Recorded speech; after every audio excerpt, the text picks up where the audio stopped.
All right, do we have everybody? Somebody made the clock correct. Yes, we asked them, after the last meeting, we asked them because it seemed to bother everybody Fix the clock for a bit. to fix the clock. This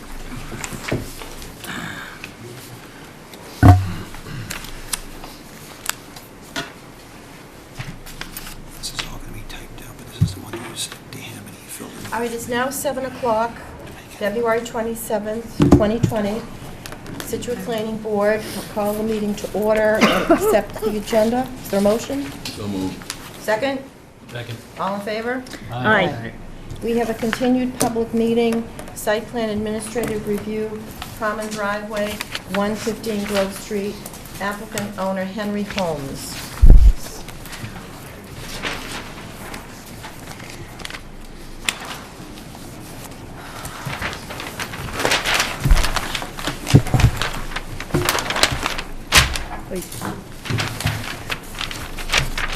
Away we go.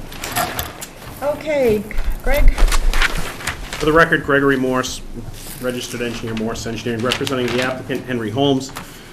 As was just stated, this is a stormwater permit and a special permit to allow a common driveway at the property at 115 Grove Street, associated with a new house construction as well on Lot 2 as shown on the plans.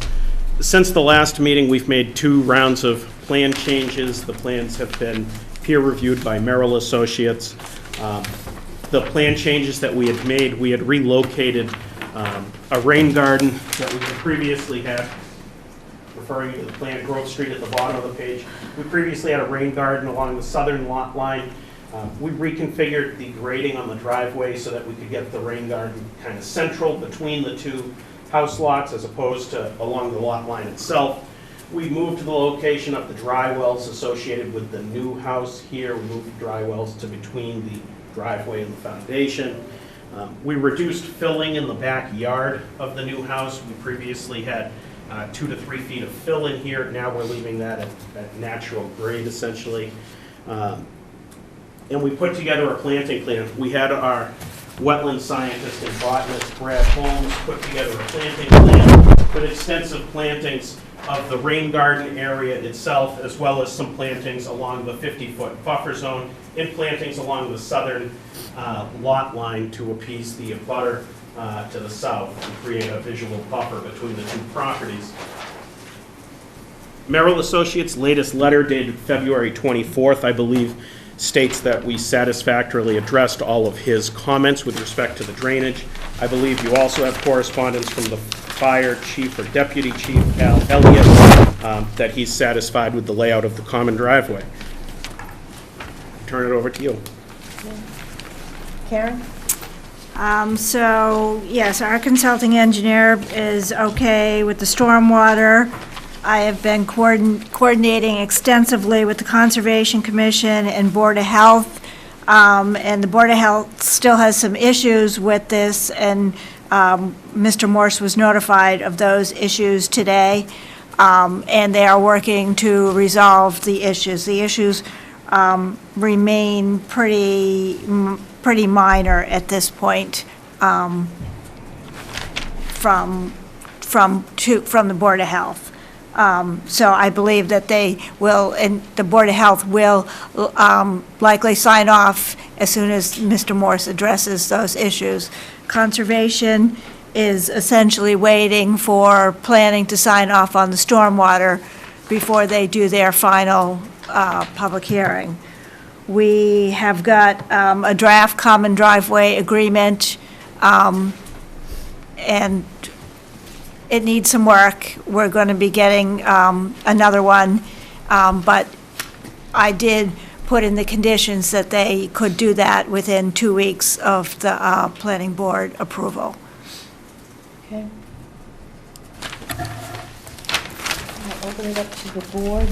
One thing I'd like to note is that on the plan, the Lot 2 area is essentially dependent on You approved a Form A in December that added 10,000 square feet of upland to that Lot 2. That's what that parcel A refers to.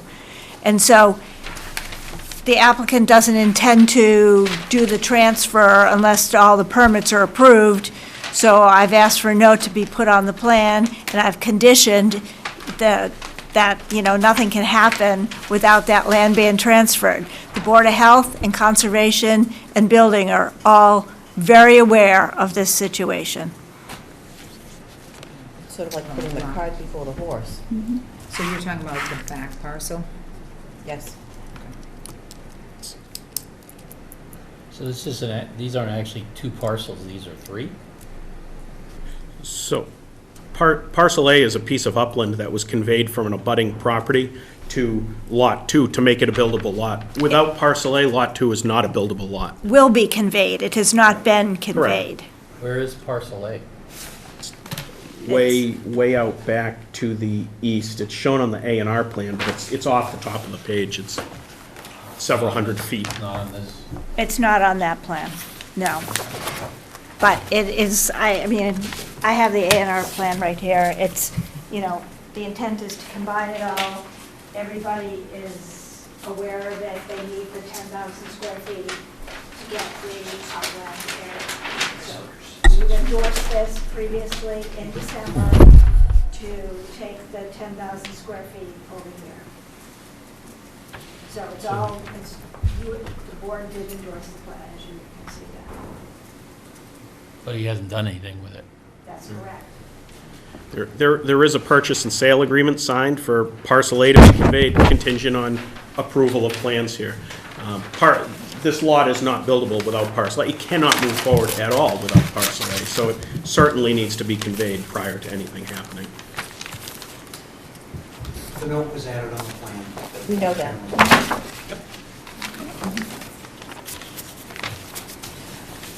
Okay, Just a situation, you don't want to pay for it yet until you get this all approved. In order to get financing, you have to know what everybody allows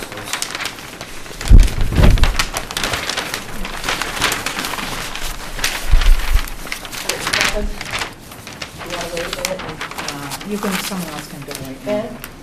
Ben? Sorry if I wait a minute too. Okay. Sorry. Bill?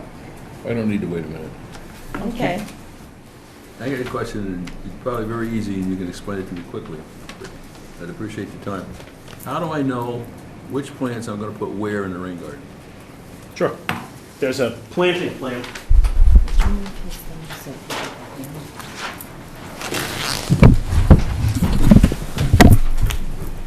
This planting plan here has locations of the plants, and these are color coordinated and identified, and they specifically match to this schedule, this planting schedule on the side. Well, that I figured out. I just don't know how do you know what plant to put where? Physically place it in the garden. Sure. So, for example, this plant right here, it has this green symbol here. If I go over here to this, I look at that same green symbol, I see that it's a high bush blueberry. There's identified that there are 3 of them, so I should see 3 of those green symbols, 1, 2, 3, Yeah, located there. that I understand. I still don't know how you know that to put a blueberry plant there, or that it needs 3 of them. Sure. Our wetland scientist, who has a master's degree in environmental engineering, he's a certified wetland scientist, he's a biologist, he's a certified arborist. He's very familiar with the native species here in Scituate, very familiar with wetlands and ecosystems here in Scituate. He's the one that's identified the spacing and the species that go with this. Bill, if you have a question on that, we could perhaps condition that the wetland scientist has to field locate the plants in the rain garden. That could be a condition, That would work. okay? Because I'm sitting here, I don't know whether I need 4 of them or 3 of them, blueberries, and I don't know which corner they need to be in. They are all on there. Well, they're on there, but the question is where? We know you're going to do it, it's just a question of about one there. where it's going to be placed. To Bill's point, I mean, graphically, Right. there's no denying that for a landscape contractor to follow this planting plan, it would be fairly difficult. And I think that's why Karen's point of having the design engineer or design scientist field place them would be easier than the result of having kind of a foreman of a construction install company just follow this, which is a little bit tough to read. Just my opinion. That gets me where I want to be. Yeah. Excellent point. Okay, anything else, Bill? And what's the reasoning for not doing the transfer beforehand, the land transfer? Money. Without obtaining the special permit for the common driveway and without obtaining the order of conditions from Conservation Commission, this wouldn't be a buildable lot. And so you So get why- those Why not permits make the first. transfer, make it buildable lot and then do the filing? It's not buildable without the permits. It won't be financeable without the permits. No, I think Bill's question is why not make it a buildable lot? Just do it. We're holding that up. It is a buildable lot on the Form A plan. The transfer for that will take place as soon as all the other permits are issued. If he goes out and finances the Form A lot without any building permit or anything like that, or all these permits, you guys could come in and say, we don't want to approve the rest of the plan.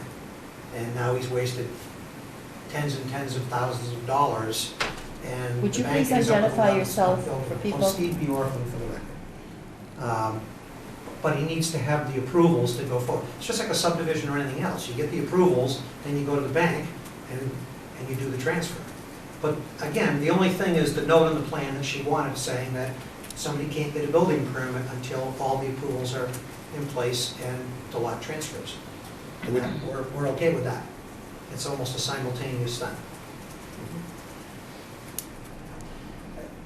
It's done on almost every project I've ever done. And we don't own it until it's permitted.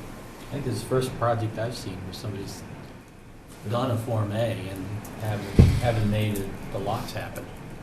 And they've come in here to do this. I haven't ever seen this note before. Well, that's right. The note's never been placed on there. The only reason it's there is because Karen asked us to. No, I haven't ever seen a lot that's come in that says it's a lot 2 and a parcel A. It's like a lot 1 and a lot 2, and these are the lots, right? Maybe I'll answer the question differently. Why didn't they just pony up the money, buy the piece of the upland, and then combine it in a single lot in a Form A and then get his permits? Because you won't get financing from the bank unless it's a buildable lot. Just because somebody Form A is a lot doesn't make it buildable. I think there's a note. If I come in, I get something that's non-buildable, and then I've got a buildable piece, I got a piece that makes it buildable, and if I combine those, then in effect it becomes buildable. Just makes it a Form A lot, it doesn't make it buildable. If we can't get perk test for a septic system, it's not buildable. If we can't get planning approval, it's not buildable. If we can't get conservation approval, it's not buildable. It's just a Form A.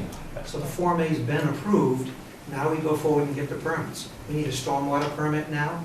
We need all these permits in order to make it, quote, a buildable lot. But you don't own it. I don't think I've owned many projects I've ever come in here with in 35 years. There's a valid purchase and sales agreement to purchase 10,000 feet, and he will do it as soon as he gets the permits. We won't get a building permit, that's what was asked for, and that's what's on the plan. I mean, this is done probably almost every meeting you guys have. I haven't seen this yet. So if you're doing it, then you're hiding the ball. The only thing you haven't seen is the note that she asked us to put on. No, I And we did it haven't for seen a Ken. note like this that says lot 2 and parcel A. It's not a note that would be required by an engineer. Your consulting engineer did not require it either. Your town planner asked for it in an abundance of caution. Normally what this would be is this is lot 2, and it's got 49,000 square, or, 31,000 square feet of upland. That's what it would be. That's what it is, right? Because parcel A doesn't apply. But the whole thing will be conditioned upon you purchasing the property or land. Correct. Correct. I'm just I mean, saying, we don't I normally see see it it all the this way. time where people don't actually transfer the property until they got the permitting. Maybe it's I haven't different seen here. it. No, it's I mean, done just all from the people time. that I represent, because they're not going Yeah, I to understand buy that somebody until is they gonna get buy that what they think is a buildable. lot. permittable lot, right?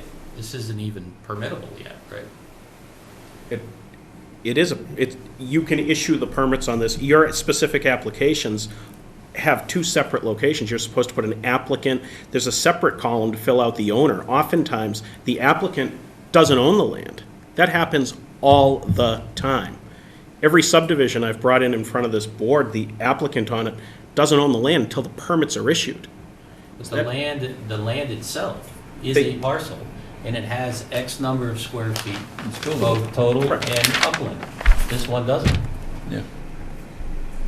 Your special permit is to allow a common driveway, and your special permit is to review stormwater. You're not issuing a building permit. You're not concerned with whether that complies with zoning or not. That's the building inspector. I'm concerned whether this drawing's right or not, right? It absolutely is. No, it's got two, it doesn't even show parcel A on this lot, on this drawing. That was a complaint of the Board of Health, I got to tell you, too. But I got to tell you, like I said, everybody is aware of this. I mean, Board of Health is aware of it because it triggers nitrogen. If it didn't have the right amount of upland, it would trigger nitrogen requirements. The building commissioner I've had at least 3 conversations with. And conservation, we all know that it can't happen until the transfer takes place. And so I've tried to put that in there. Yes, I agree with you, Steve. We don't normally see it like this. We do not normally see something like this with a Form A for something like that. It's usually always a done deal. On a larger project, that may not be the case, but everybody is aware of it, and I have tried to condition it and make there's a finding of fact on it that says it's not 109,000 square feet yet until this transfer takes place. So it violates, it isn't a fact then. The fact is, it doesn't. No, This size. That's the fact. I didn't know, that's not how it's worded. That's not how it was worded. If I could just make one more comment. We're not here for the approval of the lot. We're here for the approval of the common driveway. The lot itself has already been endorsed by the planning board. We already have the lot. So we're just here for a common driveway and a stormwater permit. But which 2 lots does it apply to? Lot 1 and Lot 2. It doesn't apply to parcel A. Common driveway is to serve the 2 lots that show on the plan. Right. But there's 3 lots here. That's fine. The two of them go together as soon as they're bought. They don't now. That's my point. What would you like to see? Would you like to see them go spend the tens of thousands of Well, dollars that's to buy normally it? what people do, right? Is they buy a piece of land and then they want to develop it. They don't normally say, well, I'm not going to do any of this, right? They came in and asked for a a Form A, and then they didn't do anything with it. For the purposes of permitting, a purchase and sales agreement is valid for ownership, whether it's a subdivision or a Form A. I'm telling you, I've done 35 years of this, okay? And if you have the purchase and sales, which Henry has, for the 10,000 feet, then he controls the lot. Have we seen the purchase and sale? Is that here too? No, we have not seen the purchase and sales. I'm just looking at I'm looking in the Form A right now. It's not required. We're not doing anything on parcel A whatsoever. And it has absolutely no bearing on the common driveway. It has no bearing on the stormwater permit because there is no change to parcel A, which is clearly depicted on the A&R plan. No, the Form A was not, did not have the PNS, because the Form A was signed by both property owners. So the person who Mr. Holmes is buying the land from signed the Form A as well as Mr. Holmes. So there was no PNS. So basically, we are here for a common driveway and stormwater. We are here for a common driveway and stormwater We are permit. not here about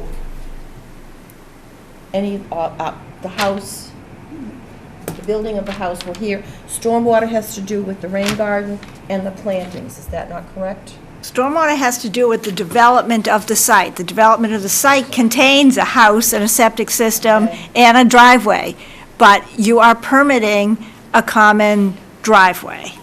And issuing a stormwater permit. And like you've done on all the other projects, it's a combined permit. Okay, I guess a little bit of the confusion, if that's what you want to call it, that we're approving a stormwater permit for this property, these properties, for a new house on a parcel of land that is not part of this at this moment in time. That's correct. I mean, it's graphically shown to be part of it at this point in time. They put the note that physically, they cannot get a building permit until it's combined. But can they get a stormwater permit if it's not combined?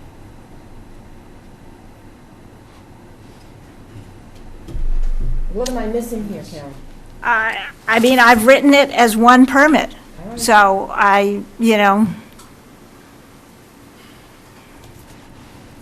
technically, should have Mr. Menugian signed all the permit applications? Probably.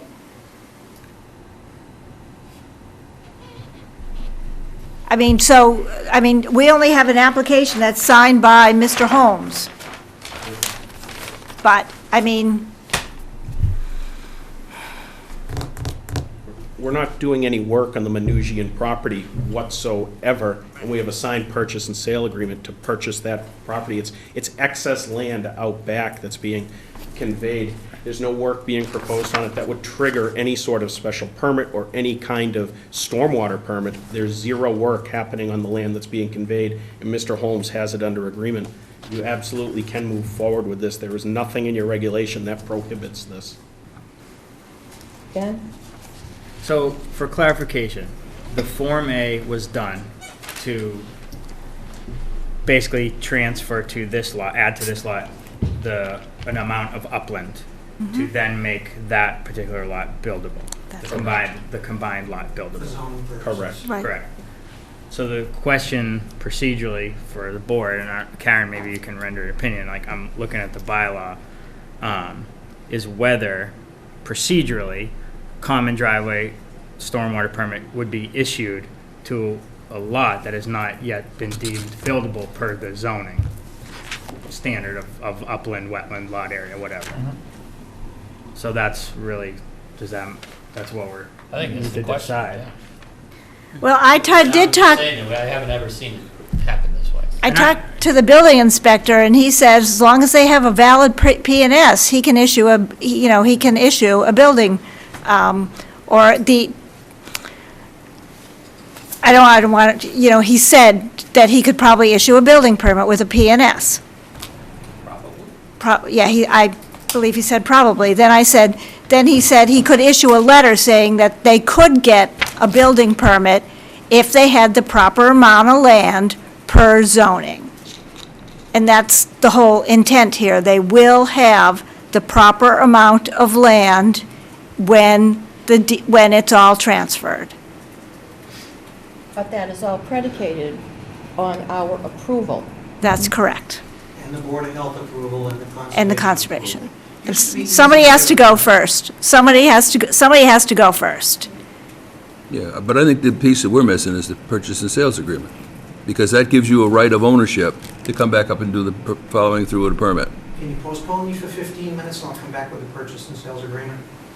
It's irrelevant, but I'll run to Henry's house and get it right now as long as he's still awake. Rather than, if you think you're going to deny it or continue it, I'll go try and get a copy of the purchase and sales agreement. I guess I could live with a condition to let Henry sleep. Just put a condition in that a purchase and sales agreement will be provided. Prior to release of the decision. You what? At times when Henry's awake. Right. Henry is actually a very sick individual right now.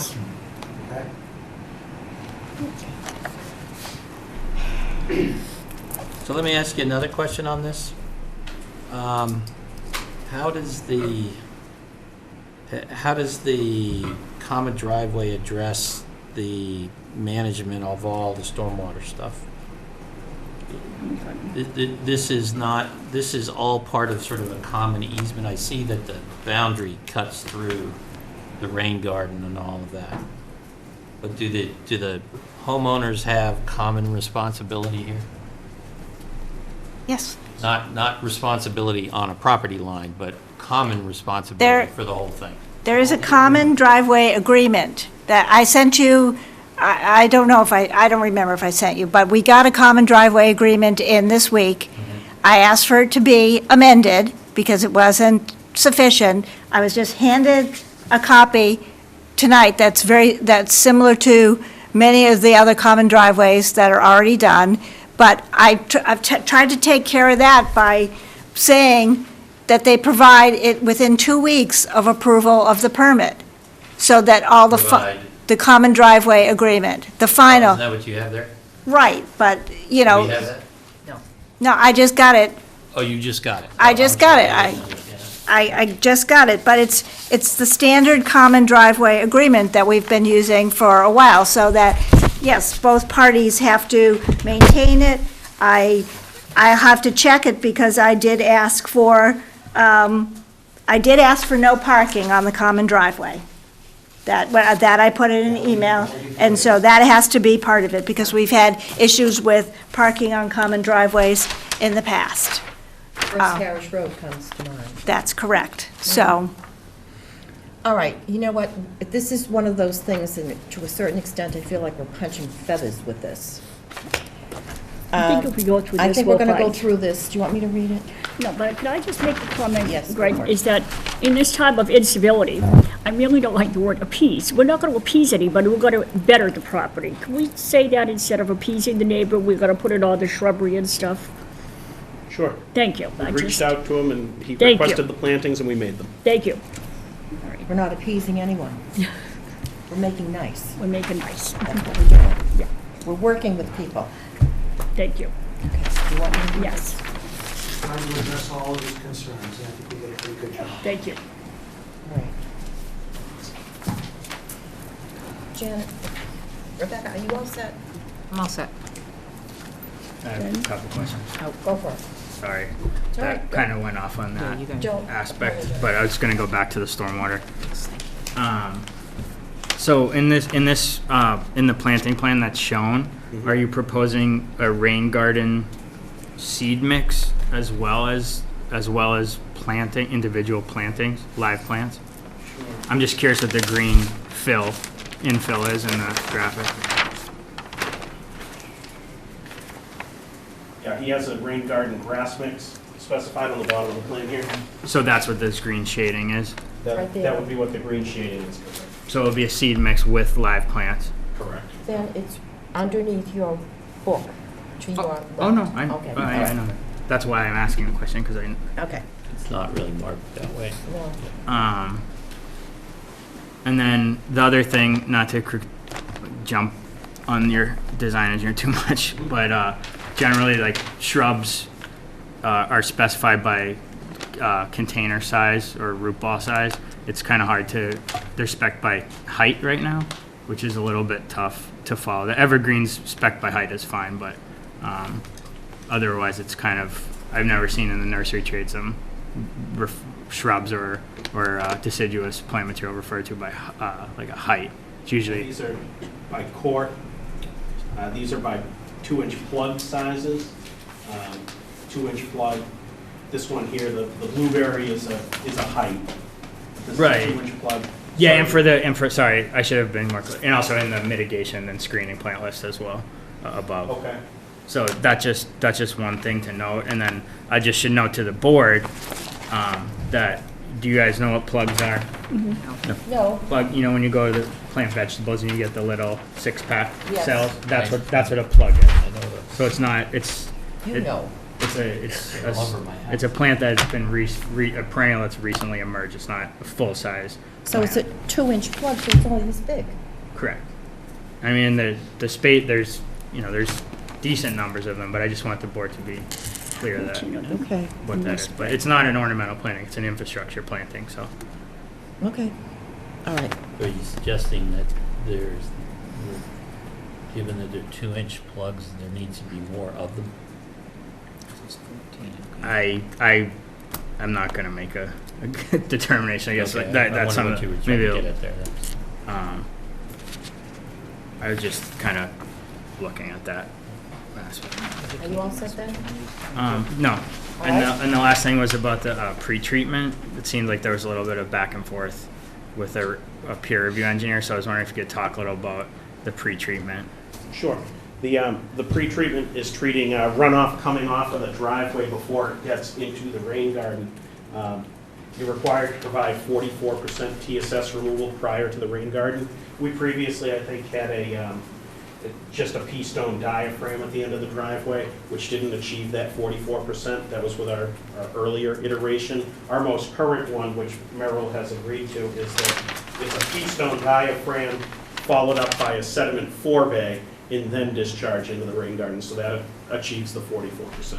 Okay, so the pretreatment is really, it's really for sediment control, more or less. It's not like a pretreatment for like an oil water separator or sort of vegetated pretreatment or anything like that. No, it's just suspended solids coming off the driveway. Okay, that's And all. who cleans it out as time goes by? The homeowners? Homeowners. So where's the sediment, I see the pea stone diaphragm, where's Right the there. sediment forebay? Sediment It's on forebay the is a detail. small depression between the Oh, pea stone diaphragm and the rain garden.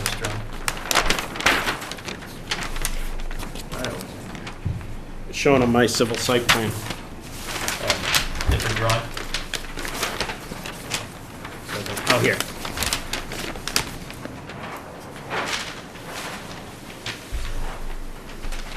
It's like this.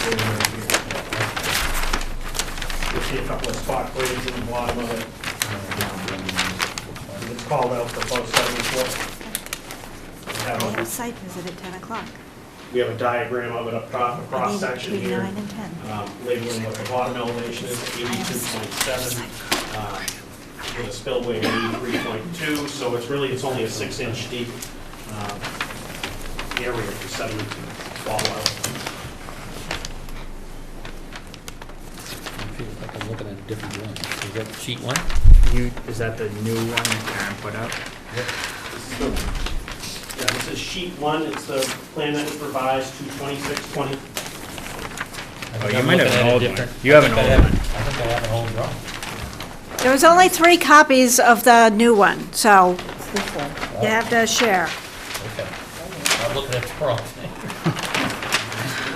Where did this one come from? That's the old. It's this But I got it out of my. it's right here. Okay, I see.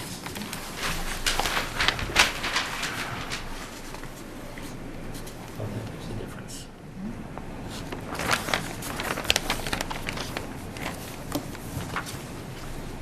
Okay, thank you.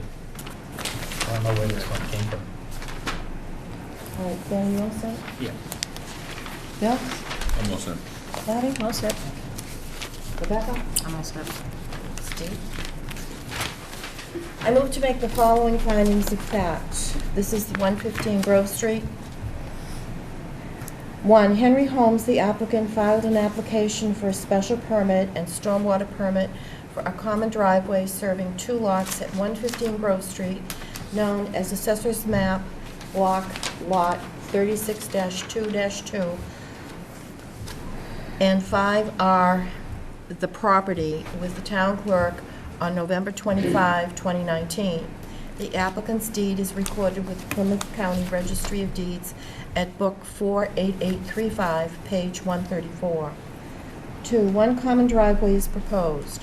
According to the application, which measures the drive from the property line, the length of it is 151 feet. The planned scaled common driveway length is approximately 148.5 feet from the property line and 159.5 feet from the street line. It serves 2 lots. 3, the property at 115 Grove Street contains about 291 square feet according to the plan and is in the Residence R1 zoning district in addition to the Water Resource Protection District with a portion of the site within the Zone 2.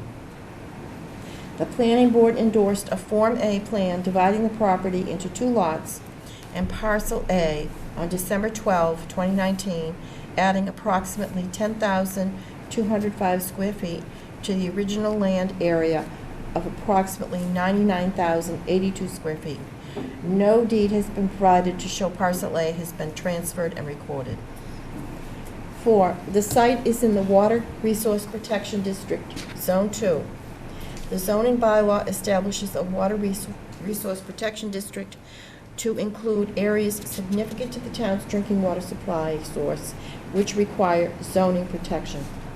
The Water Resource Protection District requires all runoff from impervious surfaces to be recharged on the site, diverted toward areas covered with vegetation from surface infiltration to the extent possible, or is otherwise directed from the Scituate DPW and Scituate Conservation Commission. 1 inch of roof runoff is recharged, and the first inch of runoff is recharged for all impervious areas according to DEP regulation requirements. 5, the zoning bylaw requires rendering impervious any lot/parcel more than 15% or 2,500 square feet, whichever is greater, unless a system of artificial recharge is provided that will not result in degradation of water quality is prohibited. The applicant maintains that no more than 16.8% of Lot 1 and 6.8% of Lot 2 is rendered impervious for the entire development, and the water quality will not be degraded as evidenced in a signed and stamped statement by engineer Gregory P. Morse, P.E., dated 2/26/20. 6, the standards of the common driveway indicate that the location and construction of the common driveway should minimize soil disturbance, vegetation removal, and drainage impacts, and preserve existing trees over 12-inch caliber and other natural features of special significance. The plan shows soil disturbance and vegetation removal as generally limited to what is necessary for constructing the common driveway, its drainage systems, and a new 3-bedroom single-family dwelling and 1 septic system. The proposed stormwater management system has been reviewed by the town's consulting engineer, Merrill Engineers, and land surveyors, whose comments indicate the stormwater system has been adequately addressed with the revised plans. Based on the findings of fact presented in numbers 1 through 6, the common driveway meets the standards of section 720.7A. 7, the common driveway is 14 feet in width with 2-foot grass shoulders on each side. The fire department has indicated that 14 feet is acceptable to service 2 lots. The common driveways meet the requirements of section 720.7B. 8, the common driveway is accessed from Rose Street, a public road in Scituate. The common driveway is not connected to any other common driveway. The common driveway meets the requirements of section 720.7C. 9, the common driveway shall be located in an easement which allows space for installation of water lines and utilities. The water line is shown on the common driveway plan in the easement. No other utilities are shown. Utilities are shown as underground utilities. The common driveway meets the requirements of section 720.7D. 10, the common driveway cross-section shows a top course of 1.5 inches of bituminous concrete top course type 1-1, type I-1 over 1.5 bituminous base type I-1 over 12 inches processed gravel base type C gravel borrowed per MassDOT specs M1.03.1. The common driveway meets the requirements of section 720.7E. 11, the common driveway is approximately 159.5 feet long, measured from the end of the hammerhead to the street line. This is less than 1,000 feet and meets the requirements of section 720.7F. 12, the applicant has stamped and certified there will be no increase in rate or volume of runoff to abutting properties for the 1, 2, 10, and 100 24-hour storm events. Merrill Engineers and land surveyors indicated the stormwater management system is satisfactory and runoff draining to abutting property shall not exceed that which existed prior to construction of the common driveways. The common driveway meets the requirements of section 720.7G as the site is in the Water Resource Protection District Zone 2. Surface infiltration of surface runoff is maximized by a swale running to the rear of the property, which will remain as existing vegetation, by infiltration chambers for roof runoff, and by a vegetated rain garden. The standards of review for section 770.6E have been met. 13. No impervious areas are located above the major components of the proposed septic system. The common driveway meets the requirements of 720.7H, as no impervious areas are above the proposed septic system. The proposed septic system will meet all Board of Health requirements. The standards of review for section 770.6D have been met. 14. The common driveway is buffered from Grove Street. 2 4-inch caliber oak trees are shown as proposed replacement plantings in the Grove Street right-of-way as required from the scenic road approval. Existing trees are proposed to remain at the south end of the property line and the street right-of-way line, with selective removal of vegetation under 3 inches for sightlines. This may provide better traffic safety and reduce visual impacts on abutting properties. There is a vegetated strip proposed at the south end of the site according to the landscape plan. The common driveway meets the requirements of section 720.7I for screening and section 770.6A for protection of adjoining premises against detrimental and offensive methods of utilizing the site.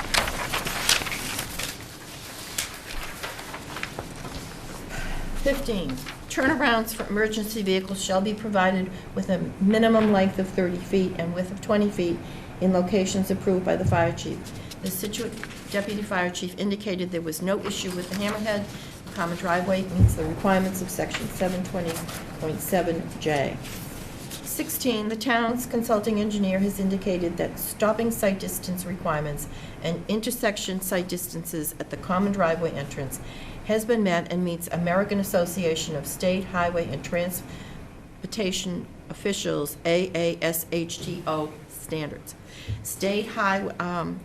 The plan indicate that vegetation under 3 inch in diameter within the site triangles will be removed as necessary. The common driveway meets the requirements of section 720.7K and section 770.6B and C. 17, the lot width for lots served by a common driveway may be measured parallel to the common driveway, except in the case of 50-foot frontage lots. The lot width of Lot 2 and Parcel A is measured parallel to the common driveway. The common driveways meet the requirement of section 720.7L. 18, spill control provisions will be required on site. Fill is proposed only where needed on site. Length of stone wall removed has been minimized. Erosion control will be provided. Outdoor lighting will minimize glare to adjacent properties. The requirements of section 770.6F, G, H, and I are met to the extent practical for a residential common driveway. 19, based on these findings and information submitted by the applicant and revised by the board, the common driveway meets the requirements of section 720 and section 770.6 of the Scituate zoning bylaw. All right, before we go any further, is there anything that anybody wants to add to these findings? On 5? 5? Okay. Just add a note that the purchase and sales agreement Must be. is available. So no deed's been provided, however, a copy of the purchase and sales has been available. It's number 3, I'm sorry. Number 3, okay. The other 5. I was going to put that as a condition, though. Well, it's all right to have it twice. All right. But it's supposedly a fact, right? Yes. Yeah. That exists, so we can put it here. Okay. Just so the board knows, I received a text that says that I'll be able to get it by 9 o'clock tomorrow morning. So, Bill, what did you want to say? Just say, all I just said was, it says no deed has been provided to show parcel A has been transferred or recorded. However, a copy of the P&S has been available.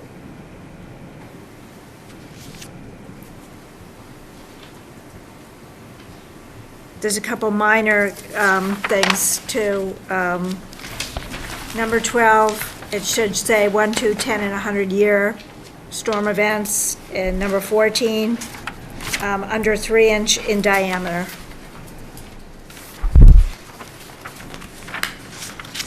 So, on number 9, it says, the water line is shown, but no other utilities are shown. Why is that? They're just coming right off the line of the street. They're supposed to Not be coming underground. No, they both, the house is already, one house is already connected, and the other line's 30 feet from the house. So this is not underground. Any other utilities? Just the water service for the house and the Where's septic the- system. Right. Where's the power line? Is on this drawing?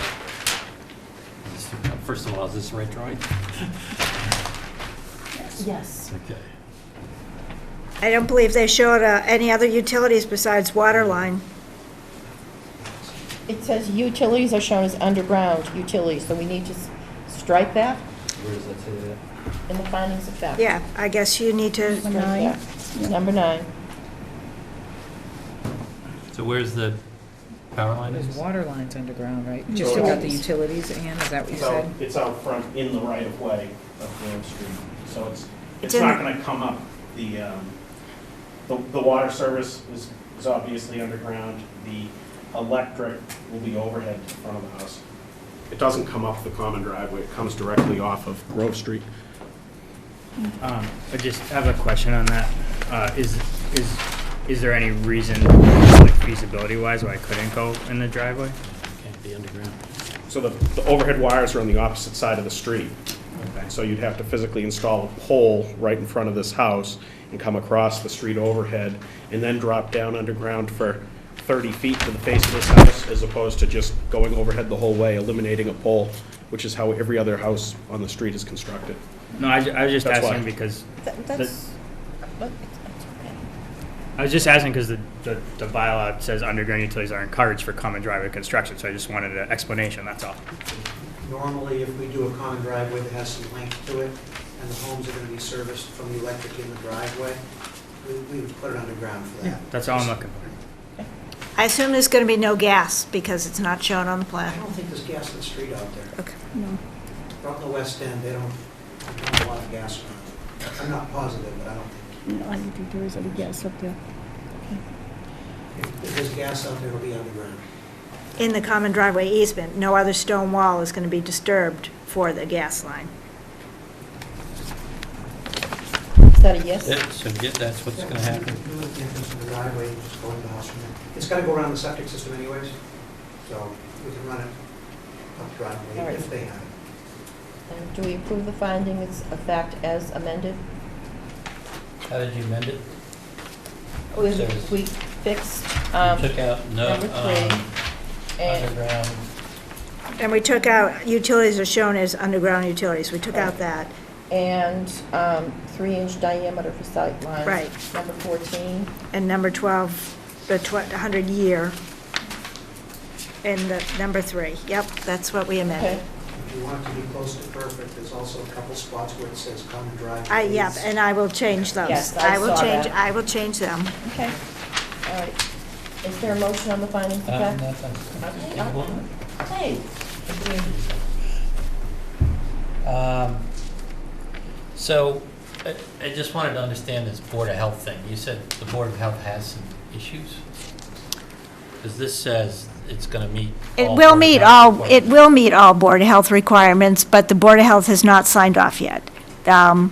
So they're working on, I got an email this afternoon, the property lines are not on the revised plan. They need to know exact square footage of the lot and dimensions. That is something that's easily remediable. The wetland, And we have a condition that says that's going to happen in here Yes. somewhere. no, we don't. We have a condition that says it will meet all Board of Health requirements. So the Board of Health, whatever the Board of Health conditions, I mean, they're not going to issue their permit until they're 100% satisfied. So we're going to, we say it meets all Board of Health requirements. We say it has to meet all Board of Health requirements. The fact is, we're saying it will meet, it does not currently meet. Okay, so I can change that. Which one, which number? No, I'm just looking at the finding of fact, Yeah, which number? 13. Okay, so we'll say that.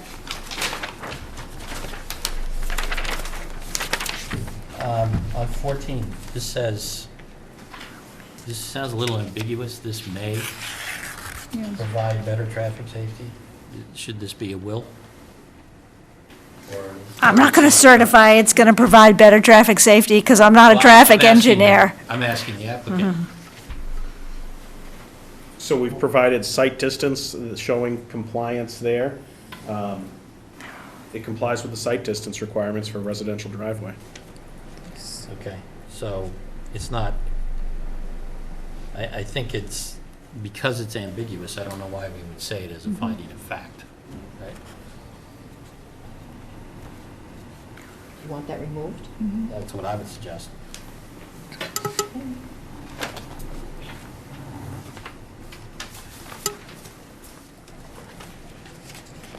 What else, Dave?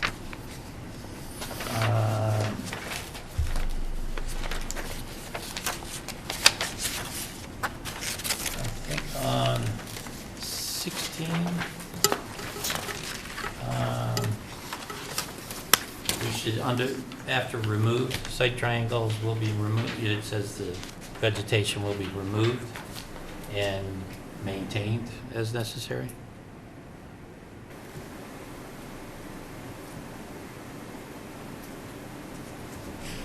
And I assume that's in the maintenance of the plan, right? Number 17, the lot width of lot 2, right? Not parcel A, is measured parallel to the common driveway. It's labeled on the plan as Lot 2 and Parcel A. That's why I put it that way. If you want to take out Parcel A, I'm just saying, it's really only lot 2 that's measured that way, right? yes.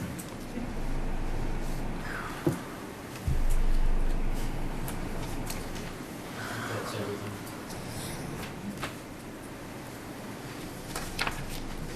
Karen, do we vote on these findings of fact as amended now, or do we just keep going? Nope, I would vote on the findings of fact before you get into the conditions. Okay. I'll entertain a motion on the findings of fact as amended. Move to approve the findings of fact. Is there a second? Second. All in favor? Aye. Okay, based upon the testimony presented at the public hearing, plans, documents, and comments submitted and findings of fact, I move to approve the site plan of the common driveway at 115 Grove Street, subject to the following conditions. 1, the common driveway shall be constructed according to plans entitled Common Driveway and Stormwater Permit Plan for 115 Grove Street, Assessors Parcel 36-2-2 and 36-2-5R, prepared for applicant Henry Holmes by Morse Engineering Company, Inc., dated 10/17/19, with revisions through 2/19/2020. Site distance plan dated 1/30/20 by Morse Engineering Company, Inc.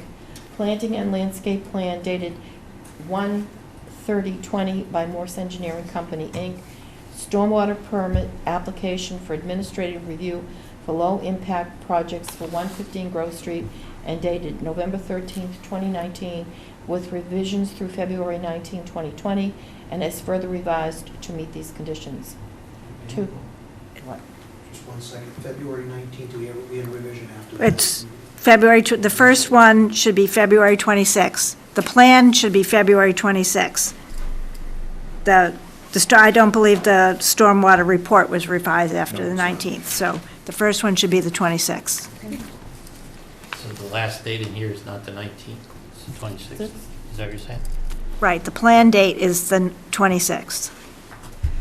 All right, 2, lots 1 and 2 shall access over the common driveway as depicted on the plans. No further extensions or attachments of any other roadways or common driveways or other access to any other lots besides those created by the plan shall be permitted. The common driveway shall remain private in perpetuity and shall never be considered for acceptance as a town road, and that all maintenance and repair of the common driveway and drainage facilities shall be the responsibility of the owners of the property. A note shall be placed on the plan and deed for each lot serviced by the common driveway, stating the above with proof provided to the planning board prior to occupancy of the first unit. 3. The applicant shall meet the current the current applicant and all its successors in interest, the applicant.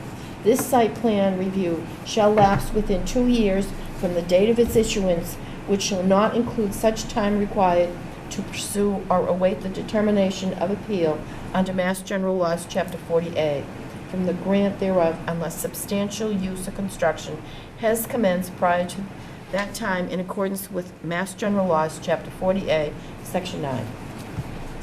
The planning board may extend such period for good cause shown upon receiving a written request from the applicant prior to the expiration of said period, which shall provide a detailed description of good cause necessitating an extension.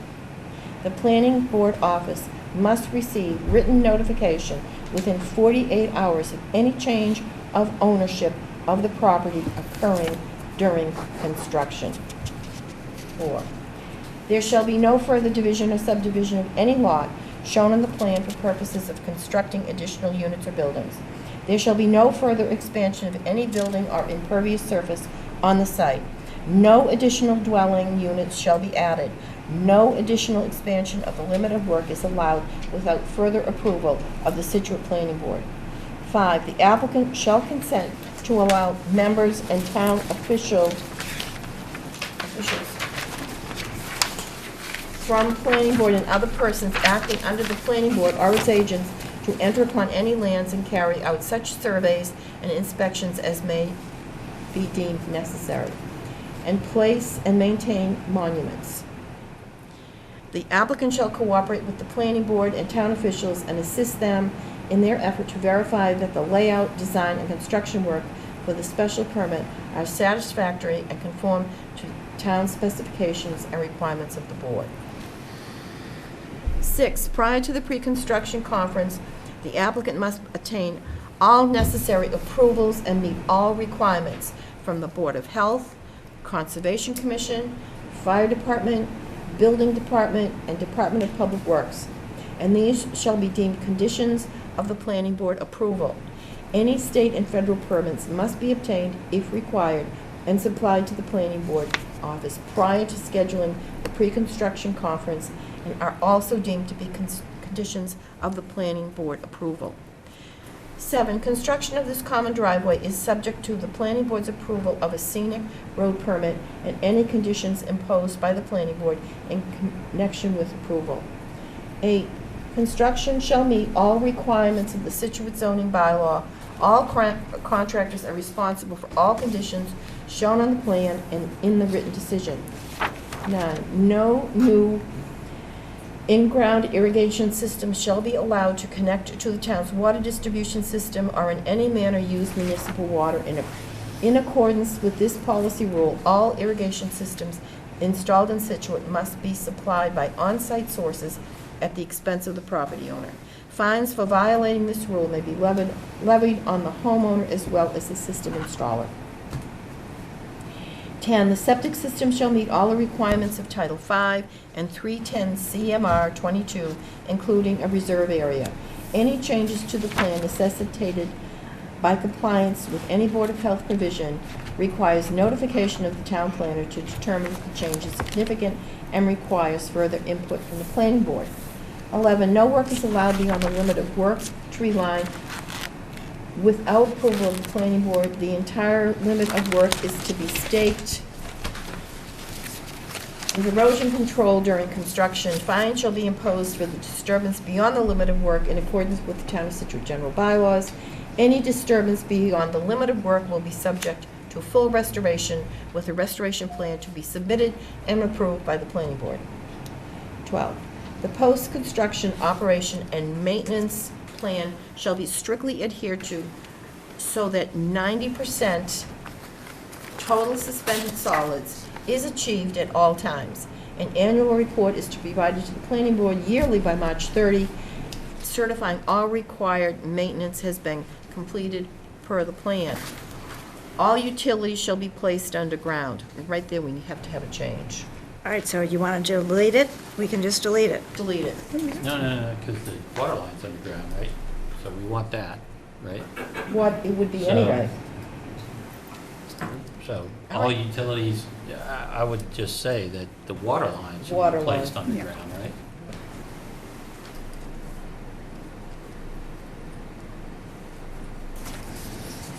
Okay. Common driveway agreement. 14, a common driveway agreement shall be assigned to the owners of lots 1 and 2, responsibilities and costs of maintenance and repair of the common driveway, including snow plowing, as well as the swale, rain garden, drainage devices, grading, and all other improvements for stormwater management in the common driveway easement. The responsibility of maintenance in the common driveway agreement shall include all requirements of the operation and maintenance plan, which shall be attached to the agreement together with other typical maintenance such as snow plowing, driveway repair, and any Cape Cod berm repair. The agreement shall require annual certification by an engineer that the stormwater system is being properly inspected and maintained per the operation and maintenance plan. The operation and maintenance plan shall also be provided to the planning board as a standalone document. The standard format for the planning office shall be used. A final draft of the agreement shall be provided to the planning board within 2 weeks of approval of the site plan review. The agreement shall be recorded at the Registry of Deeds with the site plan review permit. No pre-construction conference or building permits will be issued without a recorded common driveway agreement. 15, the location of the dwelling shown on the plans shows general location and grading of the dwelling to conform to the stormwater design and minimize impacts on surrounding neighbors. Any material deviations from the plans require notification of the town planner, and impacts from the proposed deviations shall be addressed prior to issuance of any building permits. Material deviations include but are not limited to moving of a dwelling by more than 4 feet and changing grading by more than 1 foot. 16, the use of pesticides and fertilizers shall be strictly prohibited. 17, prior to the start of construction, the limit of work shall be staked in the field. The location of the stake shall be reviewed in the field by the planning board consulting engineer in conjunction with the town planner and DPW. Construction. 18, a pre-construction conference will be required prior to the start of construction, including the planning board's consulting engineer, a representative DPW, the site design engineer, the owner, the site contractor, and the town planner. 19, prior to scheduling the pre-construction conference, the applicant shall provide to the town planner A, record the plan, decision, and common driveway agreement at the Plymouth County Registry of Deeds and provide proof of recording. B, proof that Lot 2, containing the requisite 40,000 square feet of upland. C, an initial deposit with the town planner of $5,000 under General Laws, Chapter 44, subsection 53G, to secure construction review and inspections by the town of Scituate consulting engineer. The deposit shall be applied to the cost of construction inspections for the common driveway. The specific amount provided to the planning department shall be based on the consulting engineer's estimate and shall be subject to amendment from time to time and be supplemented by the applicant as requested. D, the applicant shall provide surety of $10,000 in a form acceptable to the planning board prior to the beginning of construction of the common driveway to guarantee completion of the common, this goes on forever, erosion control during construction. Fines shall be imposed for the, no, wait a minute. You missed it. Another I page, went page backwards. 9. I went back, so sorry. What page are we on now? Page Nine. 9. Hey, listen, there's a lot of stuff here. Driveways, the drainage system, site work, landscaping, cleanup of the site. After the town planner has inspected the site and found grading, loaming and seeding, cleanup of earth materials and construction debris shall be complete. These funds shall be returned to the applicant, and E, a schedule of construction activities, including approximate dates for installation of erosion control and other site stabilization features for all phases of the project and all applicable items in subdivision rules and regulations 9.1.3 shall be given to the town planner, and the applicant shall provide funds to cover the cost of inspections and attendance at pre-construction conference by the town's consulting engineer. Temporary drainage measures shall be provided on-site in the initial phase of construction prior to house construction. 20. The town planner is to be notified when construction begins and when construction is completed. 21. Prior to scheduling the pre-construction conference, the applicant shall provide the town planner with permits from the Scituate DPW for street openings and curb cut. Installation of all water mains and appurtenances shall be performed according to the specifications of DPW Water Division. Any upgrades, modifications, or connections shall be at the applicant's expense. The consulting engineer, along with the town, shall review the construction activity to ensure compliance with the town's rules and regulations. 22. The property line and boundary of the limit of clearing shall be marked or flagged in the field under the direction of a surveyor, and notification given to the town planner and consulting engineer a minimum of 5 days prior to the start of construction. The property line shall remain staked in the field throughout construction. 23. A stabilized construction entrance as shown on the plans must be installed prior to any earth-disturbing activities on site, including but not limited to clearing and grubbing. 24. All clearing and earth-moving operations shall only occur while erosion and sedimentation control measures approved by the town planner and shown on the plan are in place. Such control measures shall remain in place until the town planner determines that the danger of erosion or sedimentation no longer exists. 25. Erosion control shall remain in place and be maintained during the construction phase. Limits of disturbance shall be staked in the field and inspected prior to the start of any tree clearing and maintained throughout the project life. Special attention shall be made to erosion control, placed at the southerly limit of the project until all slopes are vegetated and stable. 26. Any proposed changes in grading from the approved plan must be reviewed by the town planner and town's consulting engineer to determine if they are materially significant. The applicant shall certify that such changes shall result in no impact on the drainage system and shall not increase runoff onto Grove Street, abutting lots, or the rate and volume of the post-condition from the pre-development condition. 27. All lawns shall have a minimum of 6 inches of screen loam. 28. The rain garden and grass-lined swale shall be constructed and fully vegetated before the stormwater is directed toward them, i.e. before the driveway is paved. And do we want to put where the, this is to be placed by the landscape architect? No, I put that at the end. All right, okay. 29, no use of hydrants on-site or adjacent roadways off-site is allowed for construction use. A hydrant is available at the water treatment plant for construction use. 30, the inspections for this development will be done in accordance with section 9.1.3 of the Town of Scituate subdivision rules and regulations. The town's consulting engineer shall perform these inspections with costs paid by the applicant. All required inspections shall take place and be inspected by the consulting engineer, including water, along with DPW. Weekly reports shall be submitted to the applicant and planning board,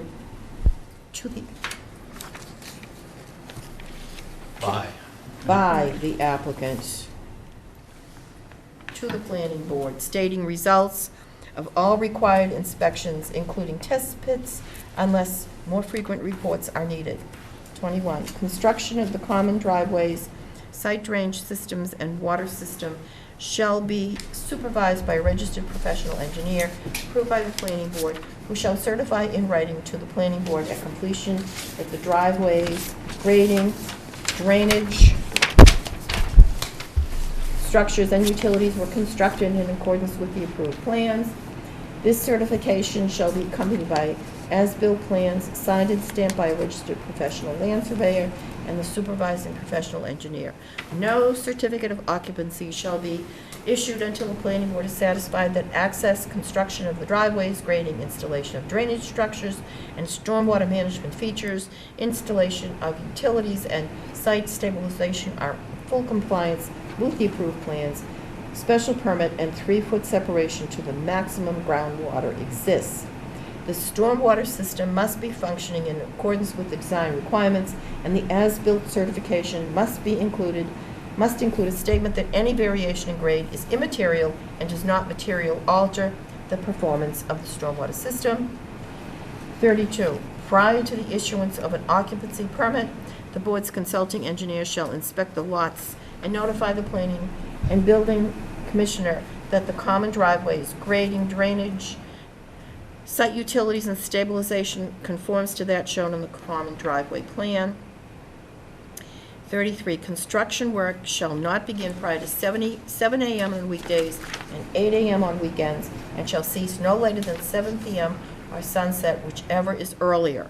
No construction is permitted on Sundays and federal/legal holidays. Construction work includes any operation of machinery and idling vehicles. The name and phone number of a 24-hour contact shall be provided to the town planner, building department, police department, and Department of Public Works to be used in the event of an emergency. 34, there shall be no parking, staging, or idling of vehicles on Grove Street or adjacent public roads during construction. 35, stockpiles shall be located as shown on the plans and must be protected with erosion controls, including but not limited to silt socks and temporary seating. 36, construction activities shall be conducted in a workmanlike manner at all times. Noise mitigation and proper dust controls shall be taken so that levels conform to Mass DEP policies.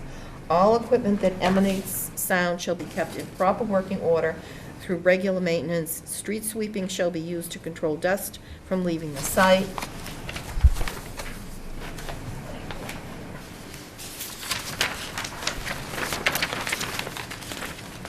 A wheel wash station may be required to prevent sediment from leaving the site. Blowing of dust or debris shall be controlled by the applicant through stabilization, wetting down, or for other proper storage and disposal methods.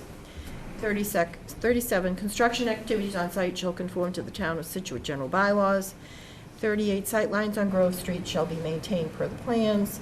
39, all construction shall comply with applicable requirements of the Water Resource Protection District and Section 520 of the zoning bylaw. No finished slope shall exceed 4:1. 40, no certificate of occupancy shall be issued until both the planning board and the building commissioner are satisfied that access, construction of the common driveway, and installation of necessary utilities are in full compliance with the approved plans and the special permit. 41, any mosquito control required shall be organic in nature. Administration. 42, this site plan review shall run with the land and be voided if it is not recorded at the Registry of Deeds within 90 days of the expiration of the appeal period. The applicant shall provide proof of this recording to the planning board. Failure to comply with any condition, this is number 43, with any condition of the special permit shall cause it to be deemed invalid. Okay. All right, so we had to add another condition. 44.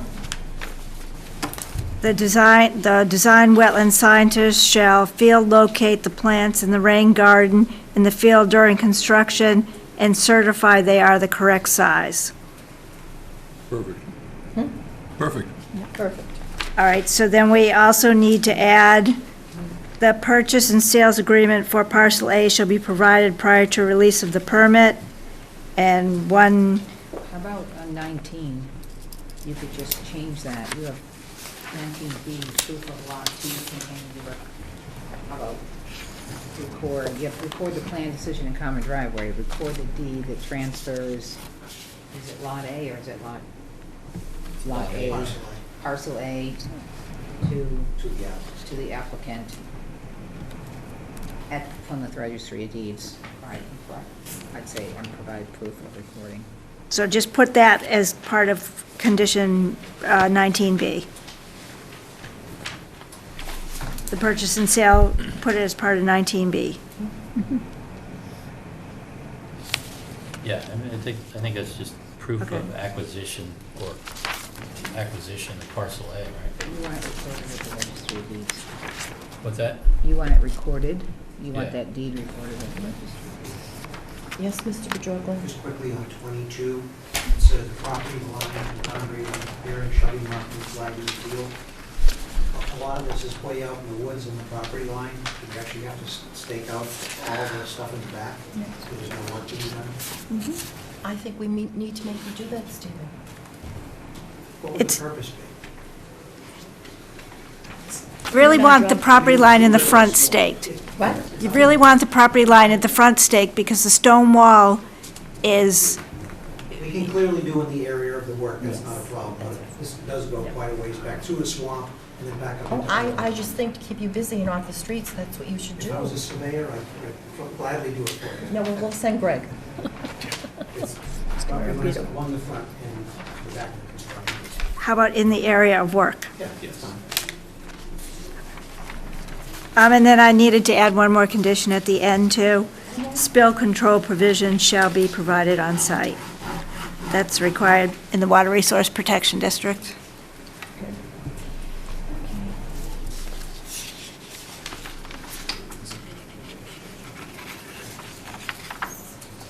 Anything else? I had a couple of things just to the board that popped out to me. Given the emphasis on preserving mature trees and the fact that we went through the whole scenic road thing, I didn't really see any language in there about tree preservation, like a tree protection plan or anything like that. Is that something that possibly should be included, or the board thing that should be included? Well, I think somewhere in, We don't have a Findings scenic of road fact. permit yet. Yes, we do. we do. Yep. And what's number 7? It was obtained on such and such a date if you wanted to do it, if you wanted to put that in, but we received that. 2 months ago? A month or two ago? In the scenic road, So number 7 should be the planning board's approved, right? Scenic road permit. And I think what you're gonna find is that the trees that are behind the stone wall, our limit of work, we're gonna have to show that we're gonna have to fence that off between there and where we're gonna do the disturbance. That's part of the area that we can't work in. Right. And additional trees over 12-inch caliper as well throughout the site is Yeah, it's a limited area that we're You're not going to clear cut the entire lot. No, okay. What else, Ben? I think for every stormwater permit now, we should have a condition about long-term operations and maintenance. So I don't know I don't have language right now, but I just realized that there wasn't really anything Yeah. in your.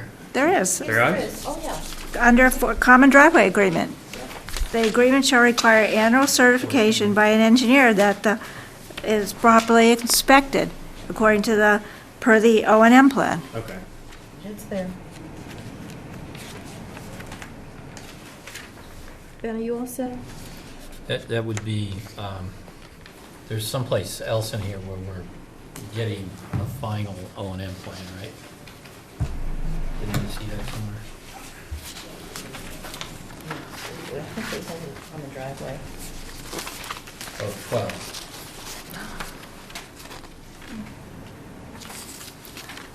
That just says the plan.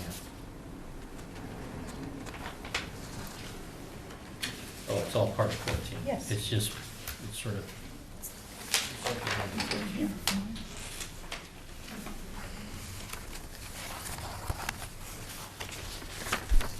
Are you thinking something different than this?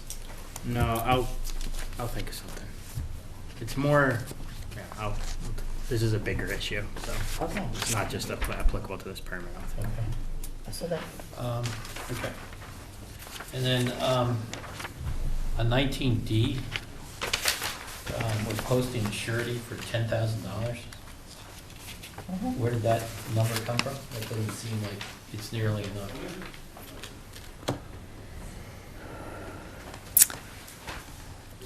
I, Driveway drainage systems, stormwater systems, et cetera, site work. I made the number up. I mean, we've typically been requiring a smaller amount, and I thought that this one, because it's in the Water Resource Protection District, should have more. So I put $10,000. What, I guess I'm thinking the surety is intended to ensure that the work gets done, right? Yes. And I guess my question, is, does $10,000 cover a driveway, drainage system, site work, No. landscaping and all that? No. So I'm just asking why we're not asking for a surety for that. I didn't get an estimate from the applicant. I didn't ask for an Does the estimate. applicant have an I estimate? didn't ask for an estimate. The only statement that I would make is I don't think there's any surety required anyways. So if you're getting 10,000, that's great, it's all private. Surety is generally for a subdivision It roadway. says under common driveways, we can ask for surety. So, Would you feel better if it said 25,000? I'm just looking at the scope of work and saying, you know, does it cover the cost of work, right? And I would say it probably doesn't. I think it should be bigger than $10,000 myself, if we're gonna put a surety on it. Well, What do you guys think? Bill, Well, it's gonna be more than 10. how about 25? 25 is fine, but what if it's 20? Let me give it back to him. Do you want 20? No, I'll live with 25.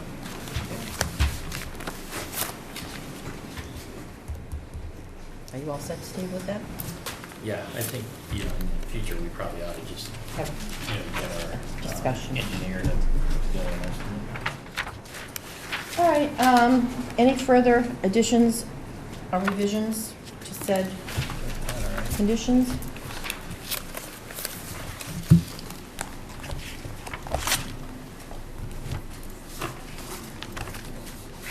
I'll entertain a motion. Just before you do that, All right. on 40, we say we're not gonna issue a certificate of occupancy, construction of the common driveways. But that's intended, that definition is intended to include stormwater drainage and all that stuff. yep. Is that right? Is that kind of defined in here that way?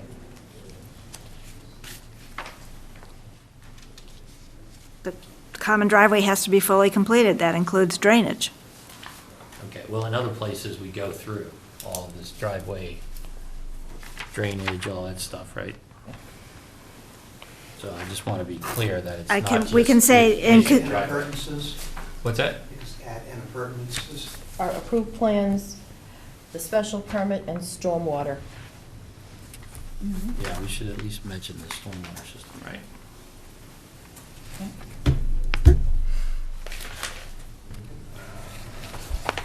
All right, I'll entertain a motion to move the conditions as amended. So moved. Is there a second? All in favor? Aye. Thank you. Thank you. You got the... Oh, yeah, we got it, she's got it all. I don't want to hear any flooding. Huh? I don't want to hear anything about flooding. No, we don't want to hear anything Anything about about flooding. people getting flooded. We have now a Form A for 18 and 24 Beaver Dam. Yes. Okay.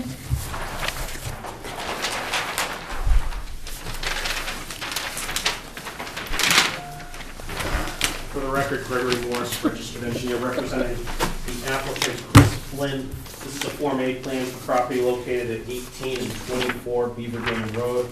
This is the existing house at the corner of Beaver Dam Road and Jericho Road in a vacant lot next door. The purpose of this Form A is to perform a land swap between the two properties. Parcel A is being taken out of the existing house number 18 and being conveyed to the vacant lot. The vacant lot is in turn revising their lot line and conveying parcel B over to existing house number 18 Beaver Dam Road. This is in the R3 zoning district. Both lots comply with the area requirements. Both lots comply with the frontage requirements. Both Jericho and Beaver Dam Road are public streets. Karen? Technically, both lots have access and frontage, and the plan should be endorsed. Why are they doing this? They wanted A sewer strip. up to sewer. That's why they're That's doing what it. this is. Yes. This is like a Yes. sewer line coming in. Mhm. At least that has, that rat tail has a purpose. There you go. Yeah, yeah. Mhm. Anything from the board? Nope. I'll read this, that's okay. I move to endorse as approval under the subdivision control law not required a plan of land in Scituate, Massachusetts, 18 and 24 Beaver Dam Road, assessors parcel 45-2-56 and 45-2-57, prepared by Morse Engineering Company, Inc. for the applicant Christopher and Janice Flynn and property owners Christopher and Janice Flynn and John E. Campbell and Kevin LeBonville, dated February 12, 2020, as the division of the tract of land shown on the accompanying plan is not a subdivision because every lot shown on the accompanying plan has frontage of at least the distance presently required under the Scituate zoning bylaw on the public ways of Beaver Dam Road and Jericho Road. In addition, the following notes shall be added to the plan. Planning board endorsement of this plan is not a determination as to conformance with zoning regulations. Is there a second? Second. Discussion? All those in favor? All right. I, Thank you. Thank you. Now we have a public hearing, and I apologize for it being late. Zoning amendments for annual town meeting, and vote planning board reports to annual town meeting. First, we have signed by law 710. Karen and Our consultant, yeah, please. Judy Barrett. Welcome, thank you. Thank you. So if I can just start, we asked, at the last town meeting, our sign bylaw was kind of indefinitely postponed. We hired Judy to try to make the sign bylaw comply with the Supreme Court decision of Reed versus Gilbert, and to make the sign bylaw a little bit more understandable and user-friendly. And I believe that's what Judy has done. She has incorporated many provisions from the existing bylaw in the proposed bylaw, but we've taken out political signs, we've taken out church and civic group signs, and I'll let Judy further explain. Okay, thank you very much. So as I think you know, because I provided a memo a few weeks back, once I got into trying to address what I was asked to do, which was to address the specific Reed v. Gilbert problems with the existing code, I thought, well, if you've got me, I might as well try to reorganize this thing a little bit, because it doesn't seem to be the most well-organized sign bylaw that it could be. So you decided to fix us. Well, I decided to try to fix it organizationally. I mean, as you know, I think if you've had a chance to compare it to the existing code, I left all of your substantive requirements alone, because that was really beyond my scope, and I didn't want to create more issues for you than you already had. And you know, we had kind of agreed that we would focus on specifically that legal question.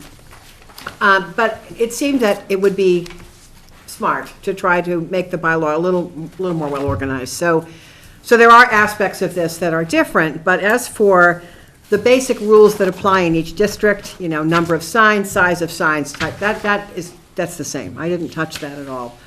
I tried to add a few definitions. Your existing bylaw defines sign, but typically in codes that I'm familiar with, there's a lot more defined than just a sign itself. Different types of signs often have different requirements.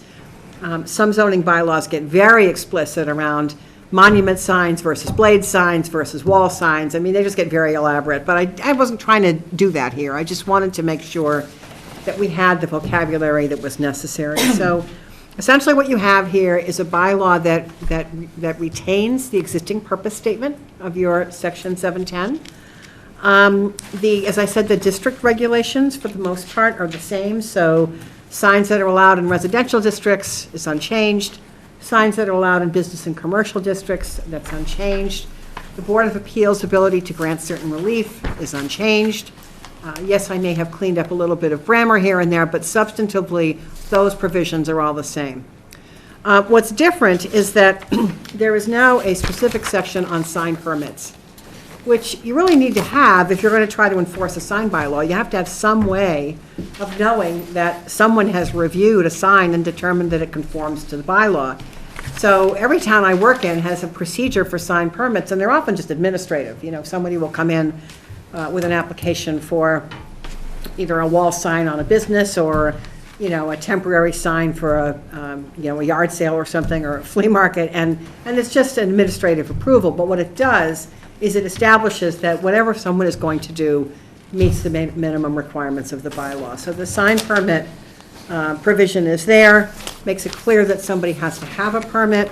Of course, really what that does is it enables the building commissioner to enforce if someone puts up a sign and doesn't have a permit. Tries to establish that wherever language is in here about sort of defining a commercial sign, that it's not intended to be just commercial. It's the requirements apply regardless of the content. And that really is the heart of Reed v. Gilbert, is not having sign regulations that speak to the content of the sign. Many of the prohibited signs that are listed here are already in your zoning. I didn't really change that. The exemptions, for the most part, are what you have now. And then we get to temporary signs. And this is, I think, probably what you may want to focus on. Because right now, what you have for temporary signs around political signs and church signs and so forth, or political signs being temporary, and then the section on church signs, that stuff has to go. That absolutely has to go. You cannot regulate a sign based on the content. So what I tried to do was write a section on temporary signs that has nothing really to do with the content. It has to do with the time in which the sign can be installed.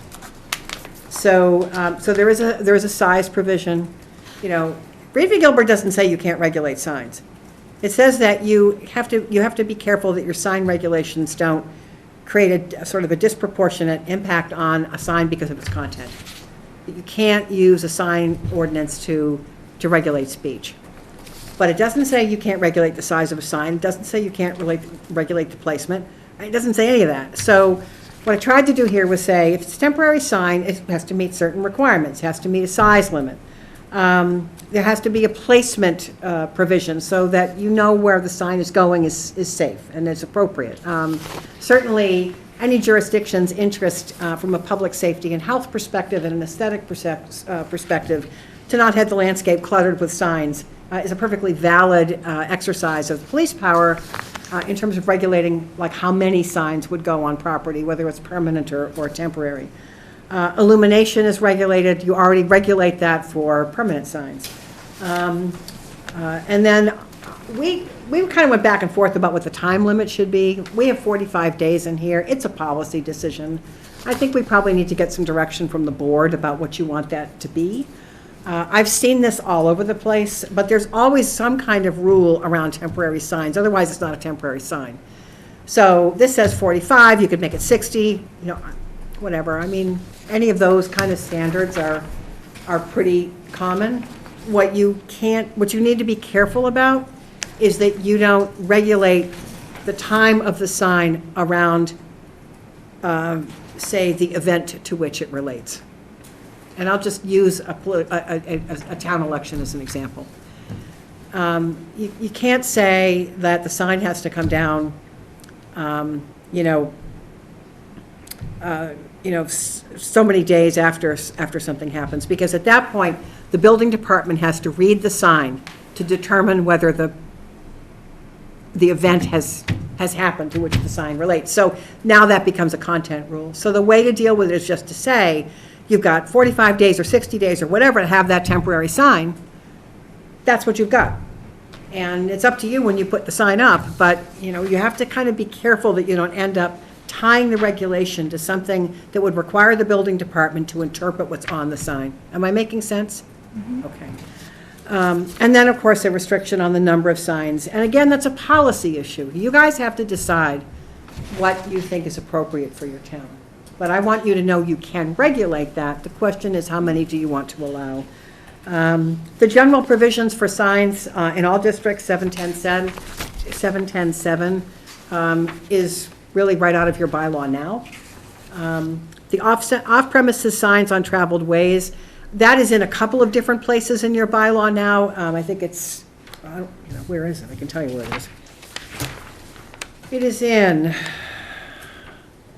710-2C, 710-3F, and somewhere else, I forget where it is. Anyway, the concept is, it's an off-premise sign.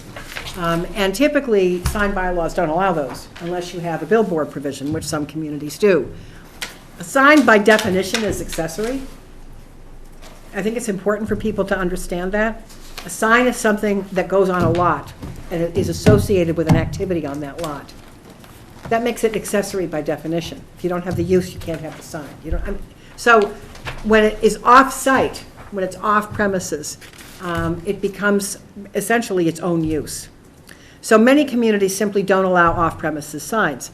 Communities that have land along highways often do, because they can collect revenue, or somebody collects revenue from a billboard. But you have a provision that allows like directional signs that are essentially off-premises. So I tried to keep that in here, but I put it in one place because you don't need to repeat it over and over again. So this was like a cleanup, if you will, really from an organizational perspective. And the other thing that's new, I'll point out before I stop talking, is I thought it was interesting that you didn't have a sign maintenance provision in your existing zoning, and most towns do, so that you don't end up with a situation where a sign that's in terrible condition and possibly even a safety hazard goes unaddressed. So we tried to create just a basic provision in here that says you got to kind of maintain a sign so that it is, that it's safe and doesn't put someone in harm's way and doesn't sort of become really a nuisance in its own right because it's such a mess. So that is a new provision as well. But We did have that situation, and Did you? it finally fell down, and so that was the end of that.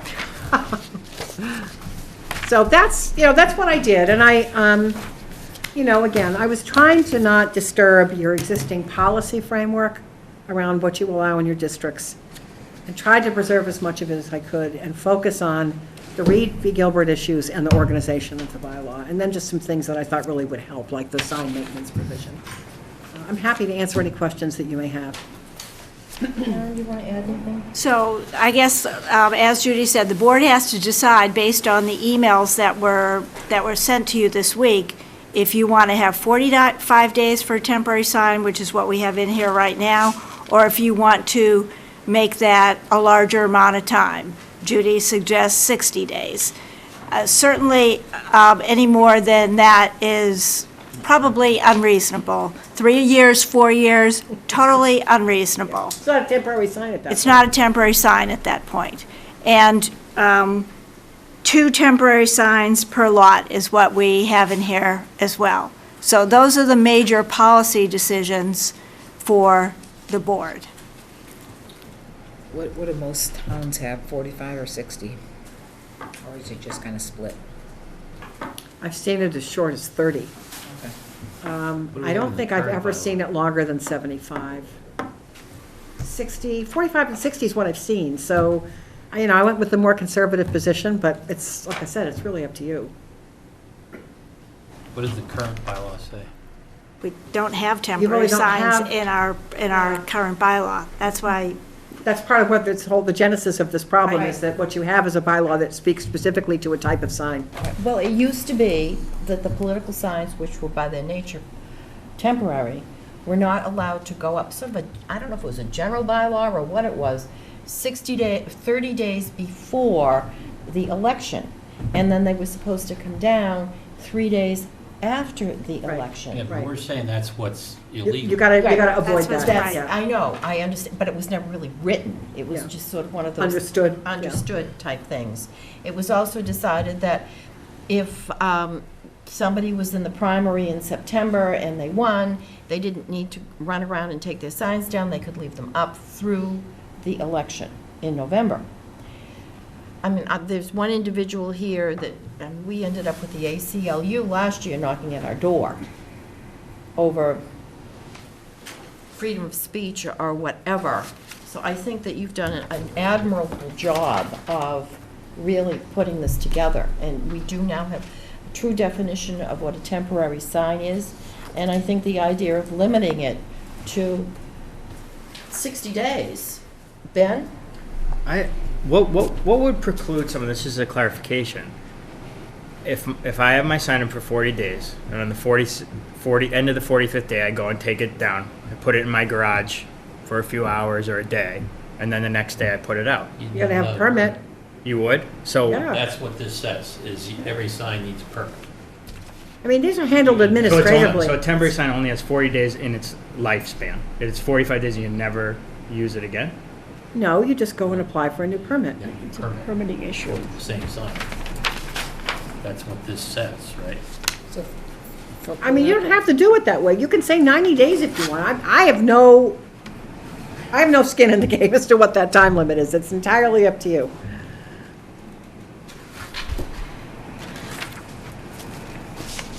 You know, just understand that whatever you pick, it applies to any So let me ask temporary you a sign. question. The way this is set up now, anybody who has a yard sign Yep. for a candidate Yep. needs a permit to put that yard sign up. Typically, the person who's installing the sign gets the permit. Well, I mean, people But hand them out certainly- to other people, certainly- right? So, What this says, I want to be really clear. If you're going to install a sign on property, you need a permit. Most towns have some kind of permit system for signs. Otherwise, you have no way to enforce. You don't know when. I get that, so Yeah. I'm really going to the thing that Yeah. ends up proliferating on all the town elections, right? Yeah, Is what this is setting up is that any individual who wants to put a yard sign up has to go get a permit. yes. The way I've seen it done elsewhere is that the candidate who wants to put the signs up will go and apply for the permits on behalf of that person and then go put the sign up. I mean, I'm not going to say who should go out and get the sign, the permit. I'm just saying that's typically how it's done. But there has to be some way to know when that the sign conforms. So if you're putting up 50 signs, you're gonna need 50 permits? Just go and fill out the paperwork. It's handled administratively.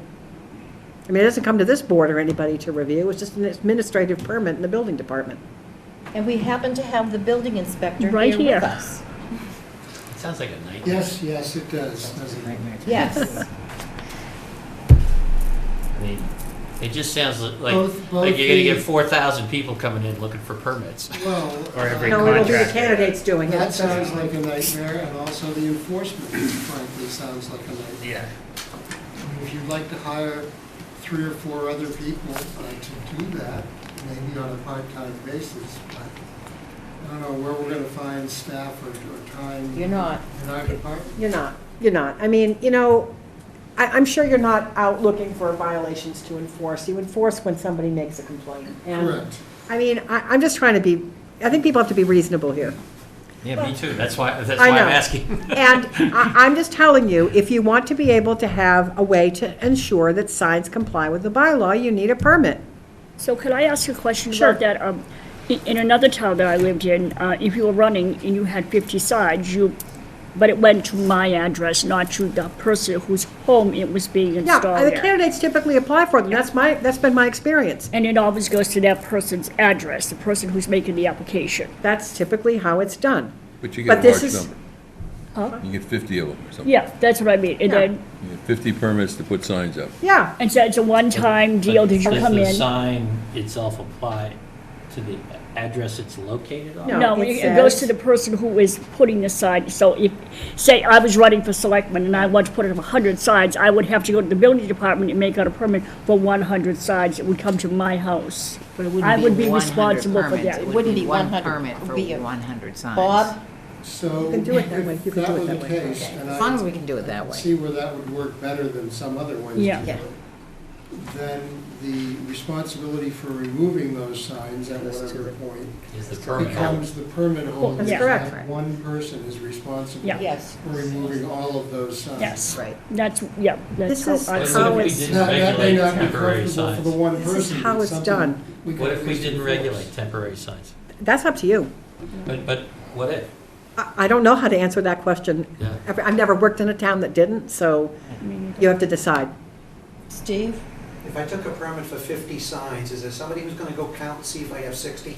No. no. That sounds kinda ridiculous. to It me. is.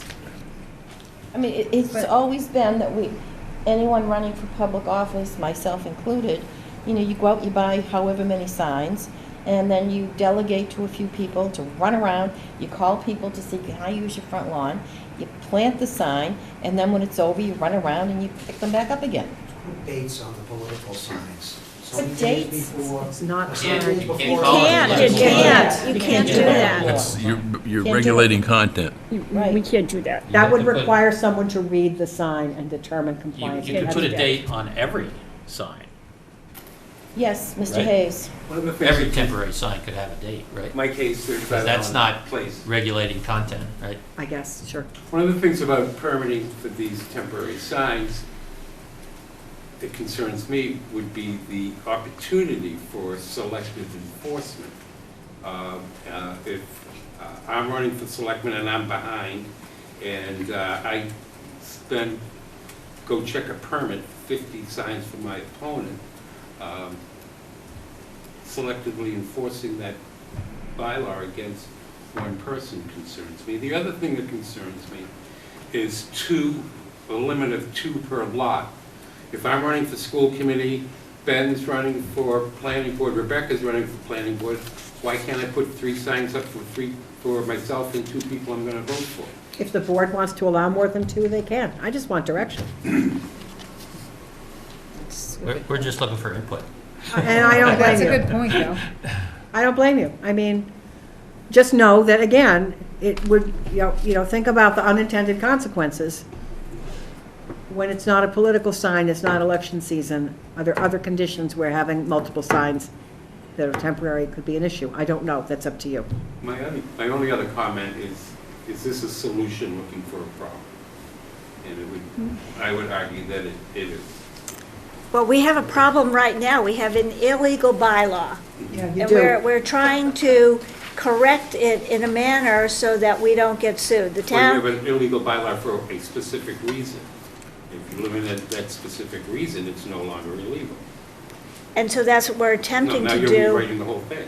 No, we're attempting to put it, to take out the illegal stuff and put it in a class of temporary signs to take the place of what was the illegal part of the sign. You already have rules in here around temporary signs of a variety of types. This isn't just about political signs. And I think you need to kind of think about that. You have a lot of stuff, other things in here that are temporary signs. You ought to have, like everybody else, got to have a section on temporary signs that has nothing to do with the content or the type, but just temporary signs. I mean, I would encourage you to look at some other bylaws if you want, but it's just the way it's done. You have signs, you have temporary signs, you have permits, you have, sign maintenance provisions. This is kind of the way it's done. So it's up to you. I don't want to force something on you, but I was asked to try to address. You've done a great Yeah, job. you You did. have. You You've did. done a terrific, and really, it is appreciated. Seriously, I mean, Stephen? How would this affect the sign if we were doing a subdivision and we put it up when we start constructing a roadway? We generally leave them up until we get the houses sold or most of the houses sold.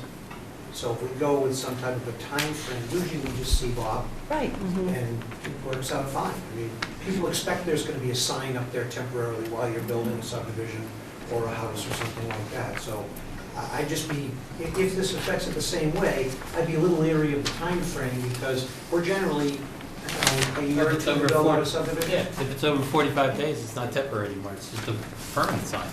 Which Take is down what 2 Won't years. affect that at all. No, No, that's you it. shouldn't. I would say.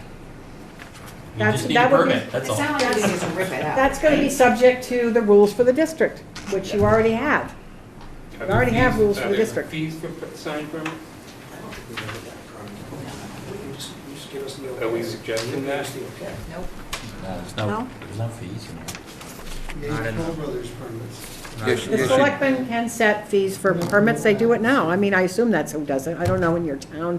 Typically, the selectmen set fees, maybe you do, I don't know, but, Bob, do we have a fee for Well, this? this has a provision for somebody to set fees. yeah, I mean, it should, because otherwise, it's not clear that they can, but, they don't have to, but they can. And having been on a finance committee for a long time, I kind of know what it's like when you're pressuring the Board of Selectmen to come up with new ways to find revenue, so it just makes sense to at least provide that authority.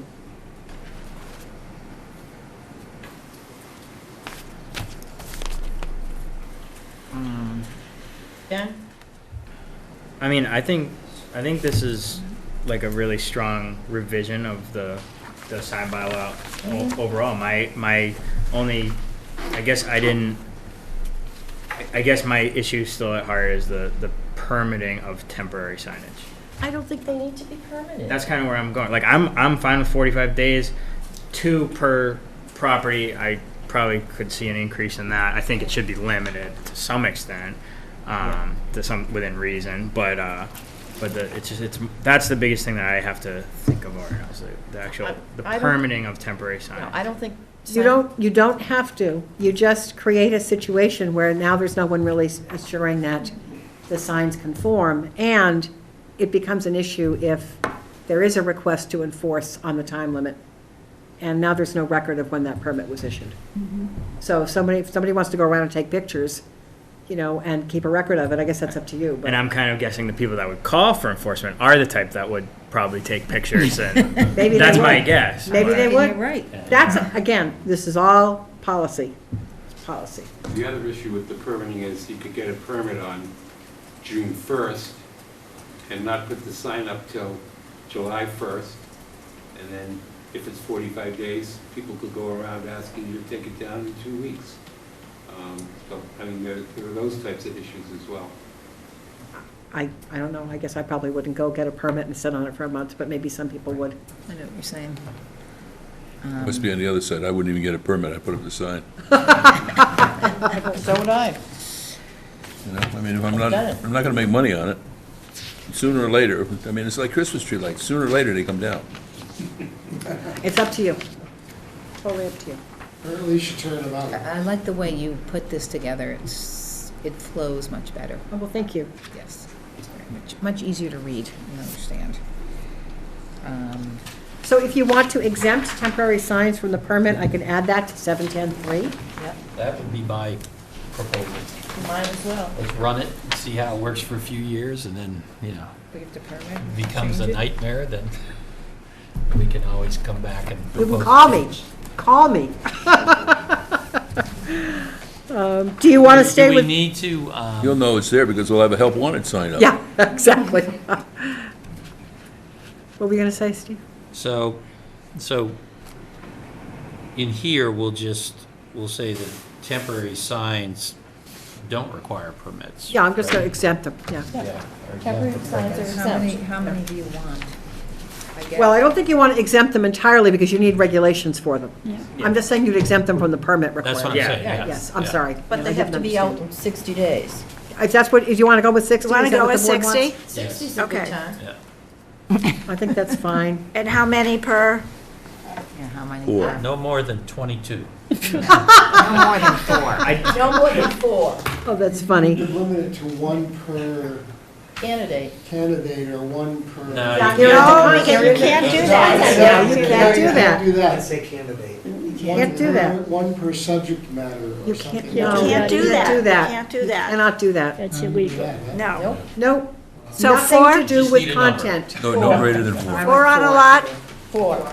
So you understand that on a small lot, I you know, know, but 10,000 we- square foot They look like lot, a Burma shave signs. Well, We if can't really. Okay. if you were in front of Just- something, I mean, we Excuse me? can't sit there and go, if you have a Or 10,000 something square, or something we to that can't effect. regulate it that way, right? I don't know. It's too complicated. So if So- somebody's had Complicated. We're getting Okay. silly. All right, so 4. I mean, the other- Why would we discriminate on There's always frontage, gonna right? be somebody, I but mean, most really. people don't Well, it's want. just your distance between your signs, basically. Yeah, What I'm Right, trying to- right, with Of course, if you only say 2, then you get, you can tell people, yeah, But you no, I also have already to got my understand 2. that we Let's live in not Scituate. overtalk. And All the right. factor like in Scituate, there are 3 signs currently in this town for every resident. What? Right, 3 street signs. 3 signs. I mean, there's a sign, 3 signs for every person. Well, just go down to Cole Parkway if you want to see some signs. Go anywhere in Don't town. go there. Okay, 60 Keep a lot days of and 4. graffiti Here around, we we go. do. Plus a flashing sign on Route 3A. It drives me insane. So 60 days for exempting temporary signs from permit requirements Yeah. are the changes that we're, Other questions too. so- that we're asking for this. Yes. Are you I got chan- another question here too. I'm sorry. So, if we're done with that, do you still have a Can I question just on be that same- clear? Are It's a we, note on that. are we changing the number of signs that's allowed? I know we're changing Yeah, the, 4. 4. okay. I just had a note on it, which goes back to my first question, which is now, I think we should be aware that without a permit, somebody could, after the 60-day period, take the sign down for a day, And put it in their back garage, up. and then put it back up. That's, See, that's why I love That's permits. Yeah. I love I rules. like the I permits say too, we but I like rules. let it run for a few years and see if Yeah, that becomes yeah. a major problem. Oh, no, I'm actually fine with that. I'm more on the free speech side Yeah. myself, but that's, The one question I had it was. isn't really, I mean, I respect that. I think that there's this balancing test, you know, you don't want to prevent somebody from free speech, but you also need to have a reasonable way for government to exercise valid police powers for public health, safety, and aesthetics.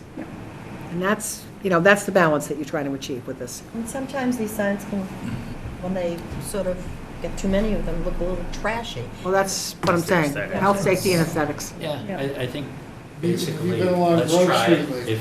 If it looks like Gone, it's it's broken, all then we'll gone, come back and gone. tweak I it. know, but only recently. No sense going too heavy right now. That's fine, that's totally up to you guys. What else did you want to? So you had indicated this off-premises sign Yeah. was in a number of places. I note that the limit was not to exceed 100 square feet, and you've put in 20 square feet. Oh, So did I can mess you- up? Well, I wondered if there was a rationale for that. The building commissioner wanted that. I suggested that, Steve, only because I felt 10 by 10 in a, you know, in the context of what this seemed to be allowing and where it seemed to be allowing it, is a pretty damn big sign. Yeah, I was trying to see what changes we were making. Yeah, I actually To the forgot bylaw. that we had made that change. This Uh-huh. went through a couple of iterations. I mean, this really is version 7, so, Right. you know, I guess, you know, a 10 by 10 square foot directional sign is probably pretty big. I defer to the building commissioner. But these are commercial signs too, so they could be that. They could be like the Golden Rooster or something. Yeah, I mean, if you want those all over town, then it's. That's what it used to be. I know. And now, and that fell down too, but And they they did a put nice it job. back up They again. rebuilt it, yeah. And that's huge. And I'll let you know That's- that Neil that's and right Bob around reviewed this 10 by multiple 10. times. Okay. So it went to them multiple times for review, and No, I was more trying to address, you know, how many changes do we have that, I Yeah, mean, last time all we were trying to do was fix the illegal thing, and it went completely off the rails. And I don't know how important it is to try to ratchet this one down. I guess that's my question. well, you know, I guess what I try to do with these is, if it goes to the building department for review, and they make comments that seem reasonable to me, and I'm going to address them, I'm not going to ignore the building department, so I didn't Yeah, pass any that's judgment not on what that. yeah. I just figured, fine, if he thinks that's an issue, I'll address it, but, I just don't want it to be the thing that we have to come back again and Sure. sign. No, I can Bylaw understand, you again. know, if it generates a lot of pushback Oh, it at will. town meeting from the 3 people who have signs that are larger than But if it, I'll tell you what, if it becomes an issue, then we'll make a motion on the floor to change it back. Sure. How about that? well, if they're non-conforming, you know, I mean, nothing says they No, have to no, bring. no, I was just yeah. saying that the Oh. 100 versus the 20. I mean, they don't become a problem until they gotta take them down. Yeah. If for some reason they take them down to repair them, then they're or replace them, then that's a problem. You gotta get a new permit. Yes, but you can go the same route that you would go on a non-conforming structure. Right. And say, once it's there, you can put it back the way Yep. it was. That's right. You can get it, I agree with that. you can get the zoning board to approve any kind of All right, modification. we're just going around in circles here. Rebecca Are had there, something. are there any other Yeah. changes? Rebecca? Actually, you guys answered my question. My question was, it doesn't affect signs that are already there, so. They're Those people grandfathered. that already Right. have, they're grandfathered, so that's. Anybody else? Yeah, I just asked the question, are there any other changes that we This is should a- know about? Other than, I think, the new sections are temporary signs, sign maintenance, and some of the definitions. If there's any, and also the permitting, just that piece. The rest, if there's any other changes, Karen, correct me if you disagree, I tried to clean up just the grammar, just clean up some of the language, but no, I don't think there's any other substantive change here that I can recall. Okay. All right, and this is a public hearing, and we have a few public here. Do you have any further comments, Mr. Bajorquin, Mr. Hayes, anybody? Okay, I just hope it doesn't affect the construction signs. it doesn't. And Steve, I think you had one out over, the land overlooking the reservoir in the west end. You had a sign out there for that. All right, Judy, thank you so much. Oh, no problem. Thank you. I'll make these changes and get this back to you All right, early good. next week if that's Thank all you. right. Excellent. Good luck. We'll you. need it. Not a problem. Okay, Did we need to, we no. got town council comments? There's a couple of comments I'm going to address. Some of You're them gonna are address them? not a problem, so Okay. I think I just need to nicely push back. There you go. You should. Diplomatically push back. Okay, Thanks, guys. Thank you. Thank you. Yep, have a good rest of your meeting. now we have Mr. Vogel, repair and restoration of non-conforming structures. What are we doing here? Is the planning board presenting this at town meeting? Or No, is it's it- a zoning board of Oh, appeals. all right. Yeah, this would be. But you just have to do a report. Okay. You have to do a report for both of them, but the zoning board of appeals is sponsoring this article. Are they sponsoring the sign one too? No, we are. we're sponsoring the sign one. So do we have to take a vote on the signs? Yes. I thought we could go through the hearing. We have other people waiting for something after the hearing. Later. Then we can do the vote after, at the end of the night. All right. All right. Bob, you're on. Thank you. This has been simplified by the ZBA at a couple of meetings since I last presented it to the planning board, so hopefully it'll go quickly and be relatively easy to grasp. I think I told you before the problem, although it's not widespread, when it occurs, it's pretty serious, of blighted homes in Scituate, that per the current language in Section 830 of those zoning bylaws, really can't be rehabilitated. These are typically houses that have been abandoned for whatever reason, or burned, or perhaps have been destroyed by the ocean and storms, that are on non-conforming lots and/or are close enough to the lot lines that the setbacks don't conform, so that if they're not restored to good condition within a certain time, run the risk of not ever being able to be restored. So we're trying to give a route, a simple route, or at least, and a window for the owners of such properties to not simply walk away from them, but to realize that they still have value either to those owners or to perhaps developers who would wish to come in and restore them. We've had a lot of complaints about the several, fortunately not dozens, but several properties that fall into this category in the town.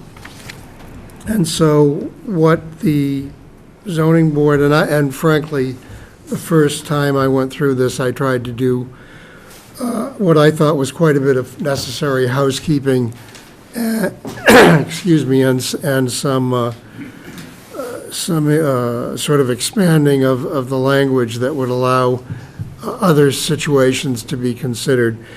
We've dialed that back substantially. When the zoning board looked at it, even though some of those ideas might have been good ones, I think and hope, the basic thing we want to do is simply give a window, give a path for the owners of such properties to go forward after the time limits are up. Right now, the time limit is 3 years to pull a building permit, 4 years to complete the project. After that, excuse me for the voice, but after that, you're really in limbo. It's never been tested in the courts, but it's an interesting situation where the town is actually forbidding you to do anything with that property, and then therefore, whatever value that property had sort of evaporates. So we want to restore that value. We want to make it possible and attractive for people to look at those properties and say, I'm not going to abandon it, or I'm not going to walk away from it. I'm going to take this house or this land and reuse it so that it's no longer a blight on the neighborhood.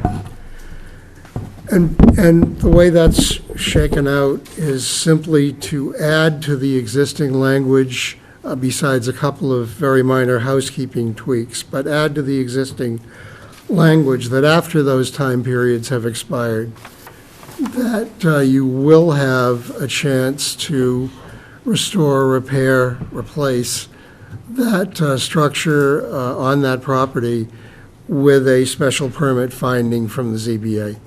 And that's basically the bottom line. That's where we'd like to go with it. Or does this mean that houses that were lost in storms 30 and 40 years ago are suddenly now rebuildable? No, that, from our first discussion, that hasn't changed, and we would intend this to be applying to properties that exist as of the application or the acceptance by the Attorney General, in this case, of the new provisions of the bylaw. Okay. So it would apply in the future. Yes, going forward. So if houses were destroyed by the next, Armageddon. 78 Right, or whatever. right, exactly. You know, and there are very legitimate reasons that it could, the period could extend beyond that 3 and 4 years. You know, there's extended probate, there's extended divorce proceedings, there's death in the family, there's all kinds of reasons that, you know, you might end up with a property that's gone beyond its time limit and not be able to, right now, not be able to really do anything with it. Okay.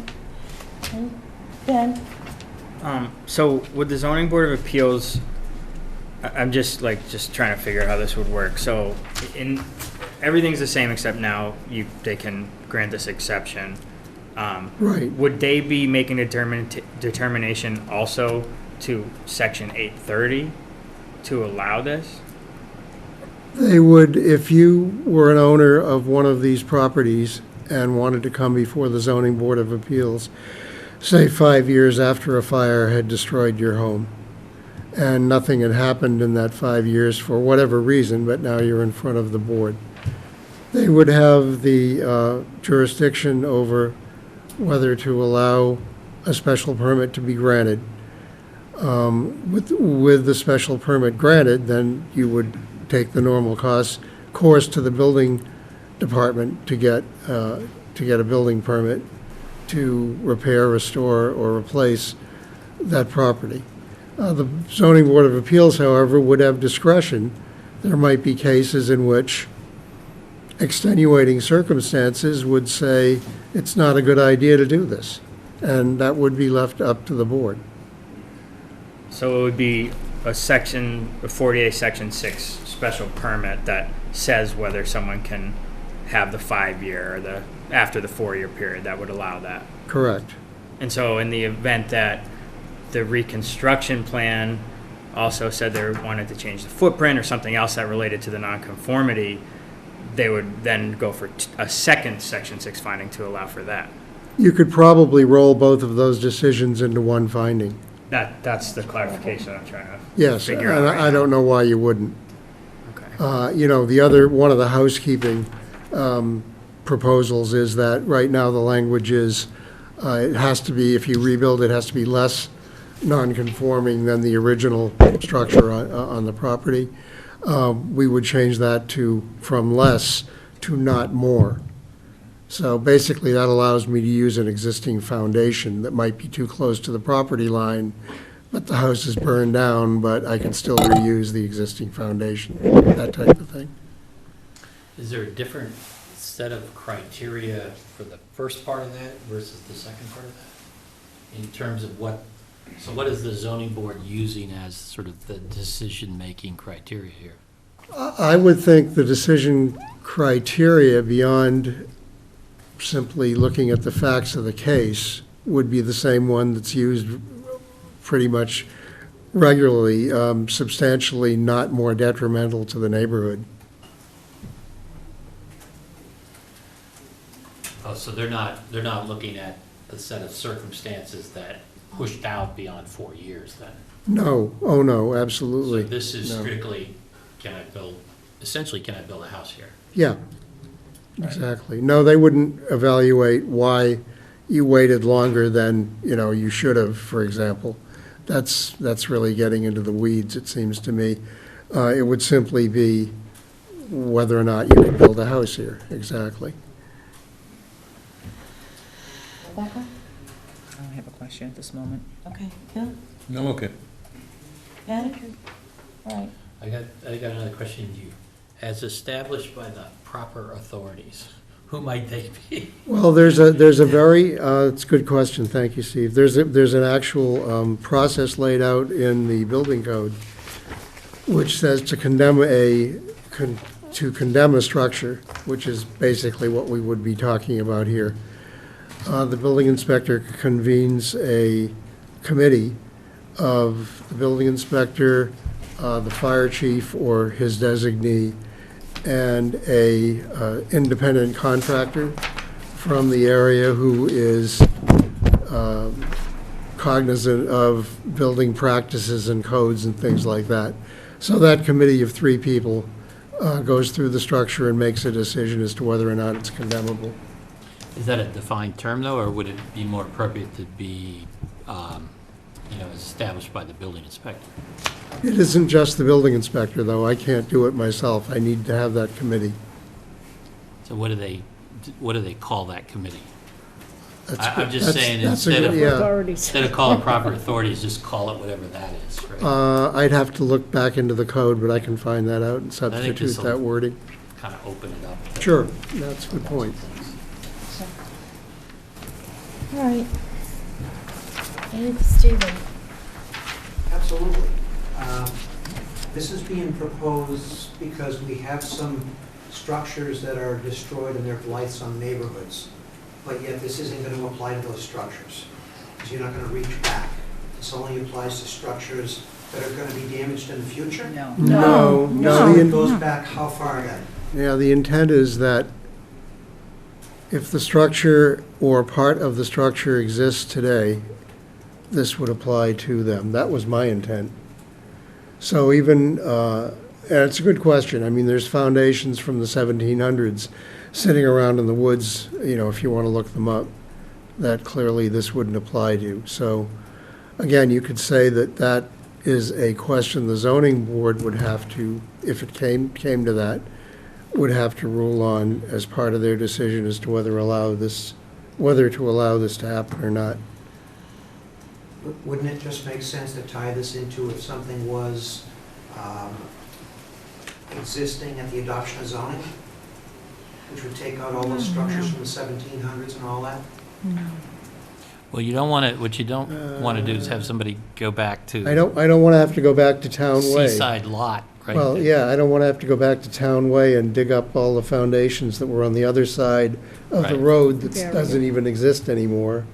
I mean, I realize that's an Well, extreme But example. you would, because it would be part of a structure there. If they have a piling in there, that's part of the structure. So they would be able to rebuild under this. And then you could say that the ones that Then we sit off shouldn't of do it. Man Hill Beach, all of those pilings therefore could be reconstructed? If they could get permits from the Conservation Commission to do it. You know what, this is Stephen, zoning, we're not zoning. going to get into the weeds on this. I just want to try and see this corrected properly, that's all, if it's Mhm. going to go through. So, in other words, there are structures right now that are out there that if it's going to reach back a certain point, you know. I would agree. I So- think, but I think prior to zoning, It's maybe too too far far. back. Because that goes back past, before the storm of 78. I know where you're going. Well, and I'll make it public, it's right here. This will pertain to pretty much every individual in Scituate except for 141 Turner Road. That's really where we're going. Because on the corner of 6th Avenue, there's actually a foundation in the ground right now. They'll be able to rebuild, okay? There was a structure that was owned by Thomas Hastings, that it was purchased by a next-door neighbor, and there's nothing on that particular site right now. So the only one, and I've actually done a study to find out what houses are there. I've been going through this for over 20 years. This will pertain to allow everybody to reconstruct except for 141 Turner Road. I think if it reaches to that breadth, I would say I would not support this. Endorse it, neither would I. Neither No, would nor would I. I. No, nope. So I don't So think we then can maybe write the a, language I don't think we can has write- to be something I would- more than just foundation. Yes, Michael. I just wanted to follow up on one of the things that Ben was talking about, and that Claude said that the proposal has been rewritten to allow for the special permit, but not allow increases in nonconformities. Is that right? no more. Not more. No more. There are recent Supreme Judicial No Court more, right, cases- no more There are non-conforming. recent Supreme Court cases that do allow restoration, enlargements, improvements on pre-existing non-conforming dwellings that do increase non-conformities under the special permit, not variance provisions. I wonder if that has been considered in writing this as well. Probably not, because what we were considering was a more restrictive clause that said, you know, it's got to be less non-conforming. That's clearly, you know, opposed to what you've just said. But This is trying to make that a little less opposed to But what my you've just point said. is if this bylaw says you cannot expand, and the state courts say you can expand, this would be more restrictive and therefore illegal than state, more restrictive than state law and therefore illegal. But is it not similar to section, for instance, 810, which talks about if you can, if you expand, it's got to meet setbacks? You can expand, but your expansion has to meet setback requirements? I don't think so. You can't, you're not, you can extend the nonconformity. So if you're at a Okay, 5-foot all right, yeah, setback, yeah, you yeah, can have yeah, yeah. 5-foot setback that goes for 20 feet rather than for 10 feet. With a special Section, permit section. So there's a finding. difference between a special permit and just a finding. Right, It's a right, two-pronged obviously. I think we're losing track of what this was intended to do.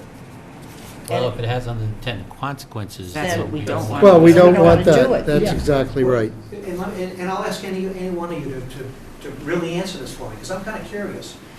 Why would it not be okay for somebody who happened to have a property that was destroyed a while ago to request relief from the zoning board of appeals? Well, that would be, Whether it was in the 1700s or the 1600s or the 1900s, it's up to the Well, I zoning think board of it- appeals to Yeah, determine right. if it should be rebuilt or not.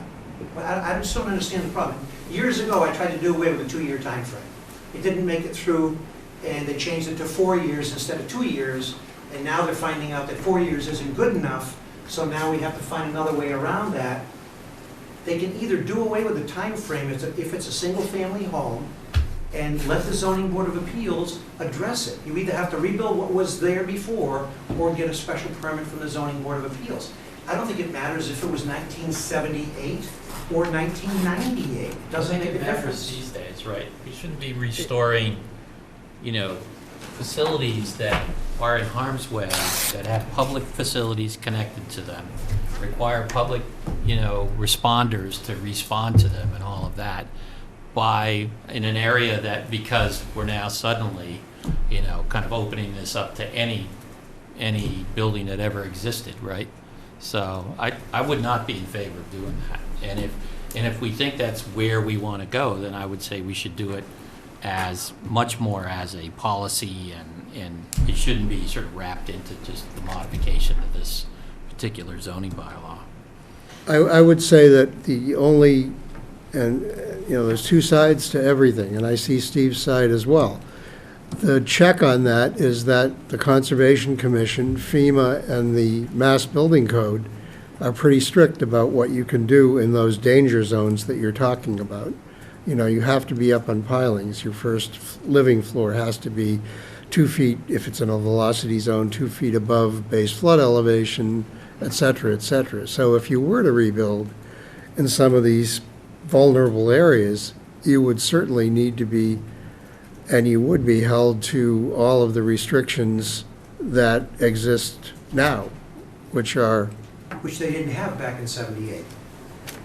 Now they actually have all these these new requirements that you have to meet from an engineering standpoint, whether you're on the ocean or not on the ocean. All right, well, we have to take this under advisement, because I think we've gotten a little bit further afield, and it's getting late. Yeah, so, So, Bob, what do you want to do with this? again, you're going to take the sign bylaw and you're going to run with some language that may not be absolutely perfect, but you're going to see how it works for a few years. And then maybe if it doesn't work, you're going to come back and change it. This is different. This This is is different. Yeah, this very is different. I was different. This worried has about a got, sign. no, I get it. This has Very got, different, and Yeah. it could open a whole Pandora's Yep. box. I'd be happy to withdraw it, but you haven't solved the problem. Okay, well, we need to think about this. Yes. It's not over yet. How big is the problem? I thought we only said 3 or 4. There's a half a dozen houses, but the people who live in those neighborhoods are, and perfectly rightfully, up in arms and have been, for years. Again, you gotta reach back to get them. It doesn't help those people now. You're talking about the bylaw, it will help people in the future. So you have to go backwards to help the people that have the problem. Well, the But they have houses a that I'm thinking of structure. I know where they are. I agree with actually you. exist. I totally agree, they exist right now, that's right, Right. they exist. We want them to rebuild because they didn't meet the time frame. Well, Right. then, if it's such that the house needs to exist. Why? Because that's our bylaw. Why? Well, if we write it that way, that's why. That's why. Yeah. That's how we're going to write it. And if you want to sue us, go for it. So that's okay. So in the future, if somebody's house gets wiped out by the ocean or whatever, and they actually take the property down, this isn't going to apply to them? Yes, it Because they is. got rid of the blight? They have 4 years to rebuild. That's They right. have that now. Right, that's what I'm saying. So don't change anything. The problem isn't what's happening in the future. There's people that have been caught in the past. I Well, understand what and- you're saying. but- You but want to could sweep potentially also everybody be up caught from in the the- past, on the right? future And as well. I don't think All we're right, going to go we there. are moving on from this. Okay, sorry. All right, so I just wanted to advise you, you need to vote tonight Yeah. on the We will. reports, We will. because other boards are waiting on your votes. That's fine. Okay. No problem. We So- will do Be that. happy to come back to you next year with something else. Yes, thank you. Thank you. All right. Moving rapidly along. Where are we? Here we are. Before we move, why don't we figure out what we're doing with this thing? I mean, it's just squiggling around in the ground. Let's either shoot it or, I think we're going to shoot it. Well, let's let these guys go and then, Okay. We'll Been waiting talk a about long it. So why don't you temporarily continue the public hearing until, until you're done with these people, because they've been sitting there a while. So patiently. Sorry. Do we need to vote to do that? What? Do we need to vote to do that? Steve, come We on. gotta continue this. I think technically you probably should, just say continue it for a half an hour. Well, I move ahead to do that. I second it. All in Okay. favor? Aye. Okay. Okay, so let me, Read this. I move to accept the applicant's request to continue the public hearing for the residential compound special permit for 0 Country Way, 0 Rear Country Way, and 483 Rear Country Way until April 9, 2020, at 8 p.m., and to continue the time for action for filing with the town clerk until May 1, 2020. second. All in favor? Aye. Aye. Now we have an hour late Curtis Estates. lot releases.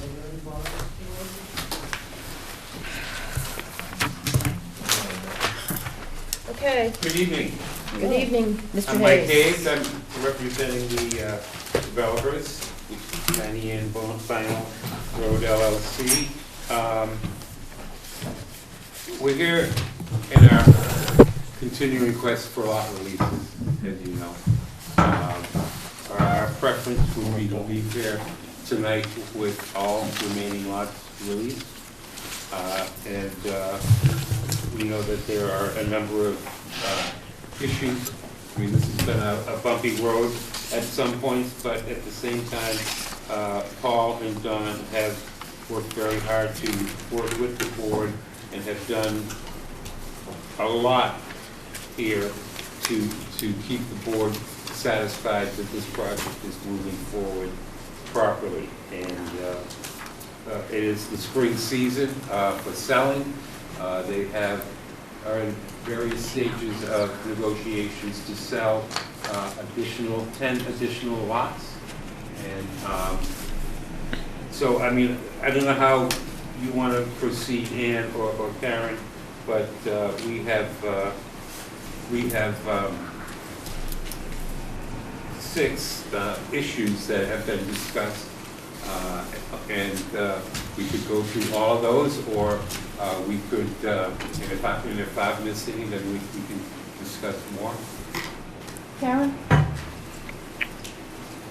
They are asking for all the rest of the lots to be released. I will remind the board that at the last time they had lot releases, you said you didn't want to release any more lots until the septic system was completed. The septic system is not completed.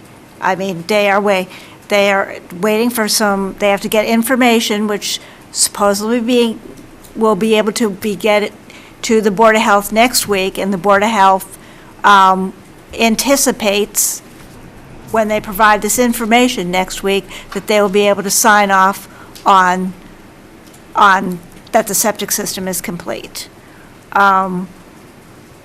At our meeting in January, Mr. Gillespie offered to put additional signage up because we have a little problem where the neighbors are dumping on conservation land. Now that the open space has been transferred, it's conservation land, and the neighbors are still dumping there. And we would like that additional signage up there. I would suggest you let the board has some issues with this project. I would suggest you let Mr. Hayes outline some of his 6 issues, and then We'll go from there. go from there. Mr. Hayes? Well, one of them is the septic system, obviously. It is, an as-built has been provided. If there are issues with the Board of Health, one potential solution from our point of view for these releases would be if the Board of Health is going to give its final, waiting for something, and then will give its final okay of the system, you could vote these releases contingent upon notification from the Board of Health that they have provided the Board of Health with what they want. The problem we have, one of the problems is, again, we're entering peak selling season.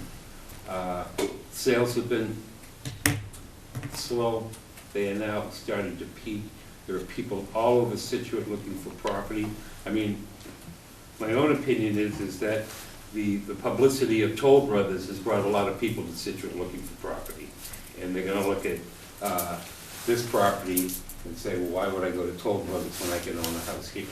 But be that as it may, it's vitally important for Paul and Donnie's business here and their investment in this property that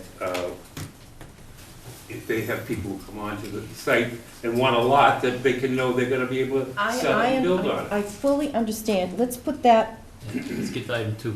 yeah, what's the item 2? There has been some discussion regarding the manner in which the historical farmhouse has been restored. I just want to remind you that there were no, other than Don and Paul agreed to keep it and restore it, The problem is they have to meet the building code. The changes that have been made to that house have been required by the building code, and that they have done the best they can, but they have worked with the building department and done what the building department and the state building code require them to do. They should not be penalized. We are not penalized. That's done. We're gonna revise historic properties and what have you going forward. Are we disappointed? Am I disappointed? Absolutely. So are they. Yeah, and so, things happened, communication was anything but wonderful, and it's one of those things, it's done, it's over, it's up, we're moving on. Next. The berm issue is complete. I don't know if you need to say any more of that. I saw it there the other day. And there was no water on Townsend this morning. Oh, great, I checked. thank you. I live right around the corner. I took a trip also the understand that Karen is in possession of a 40-scale plan, which she has requested. Okay. There's been a question as to the existing bond, and Karen has been provided information that the bond has been paid for the upcoming year. And the final issue is drainage and basin 4. I'm sorry, Mike, say that again? Drainage, specifically basin 4. Thank you. What's going on there? Yeah, what's, Well, I was told today it drained. What's the issue? Yeah, we looked at the basin last week, and it was dry. There's a little bit of water in it today from the rainstorm, but that's from this morning. So it is draining. I think you've got a lot of sediment in there that needs to come out. That's, I mean, yeah. Yeah, It- we need to maintain, we Yes. need to do Yes. the maintenance. Right. That's And it. wait until the spring, maybe next month. That's a weather-related I project. understand that. Right. As long as you are cognizant, please don't say it's draining because. I've never seen it dry. I've never I mean, seen it except dry. last summer when, after they went in and attempt to do it, all this winter, it has been wet, and it was still wet the other morning, but it's gone down a lot. It's gone down a lot, and but I just think it's maintenance that can be addressed as the project, prior to, any final sign-offs, the basins are all the basins are gonna have to be addressed. Okay. All right, And when will that happen? The clearing out of that basin, the maintenance of that basin, well, it's going to be, as weather permits, it probably won't be done in the next 2 days because it's going back down to the low 30s for a few days, and then it's going to get warm again and then cold again. So I defer to Don and Paul as to when they think, and Paul as to what would be a reasonable time frame, depending upon the weather, to get that done. well, you know what, it's one thing to get it done while all this construction and all the mud and everything up there. It's going to have to be done more than once. Oh, so it's gonna have to be It's ongoing. continuing, It has to okay? be done. I'm just asking, when are you gonna get to it? We'll get to it as soon as we can get in there, probably, it's a spring issue, don't you think, Paul, April? Yeah, I mean, but Not long, far So off. what's the ramification of doing nothing till April? It holds water, It just holds water. it holds some water. doesn't drain within the Spill 72 over? hours. Yeah. No. No. It- Not even close, yeah. It drains, but not Slowly. as fast as I'd like to see it. Right. So you will address that, Absolutely. Okay. Could I ask a question on that? certainly.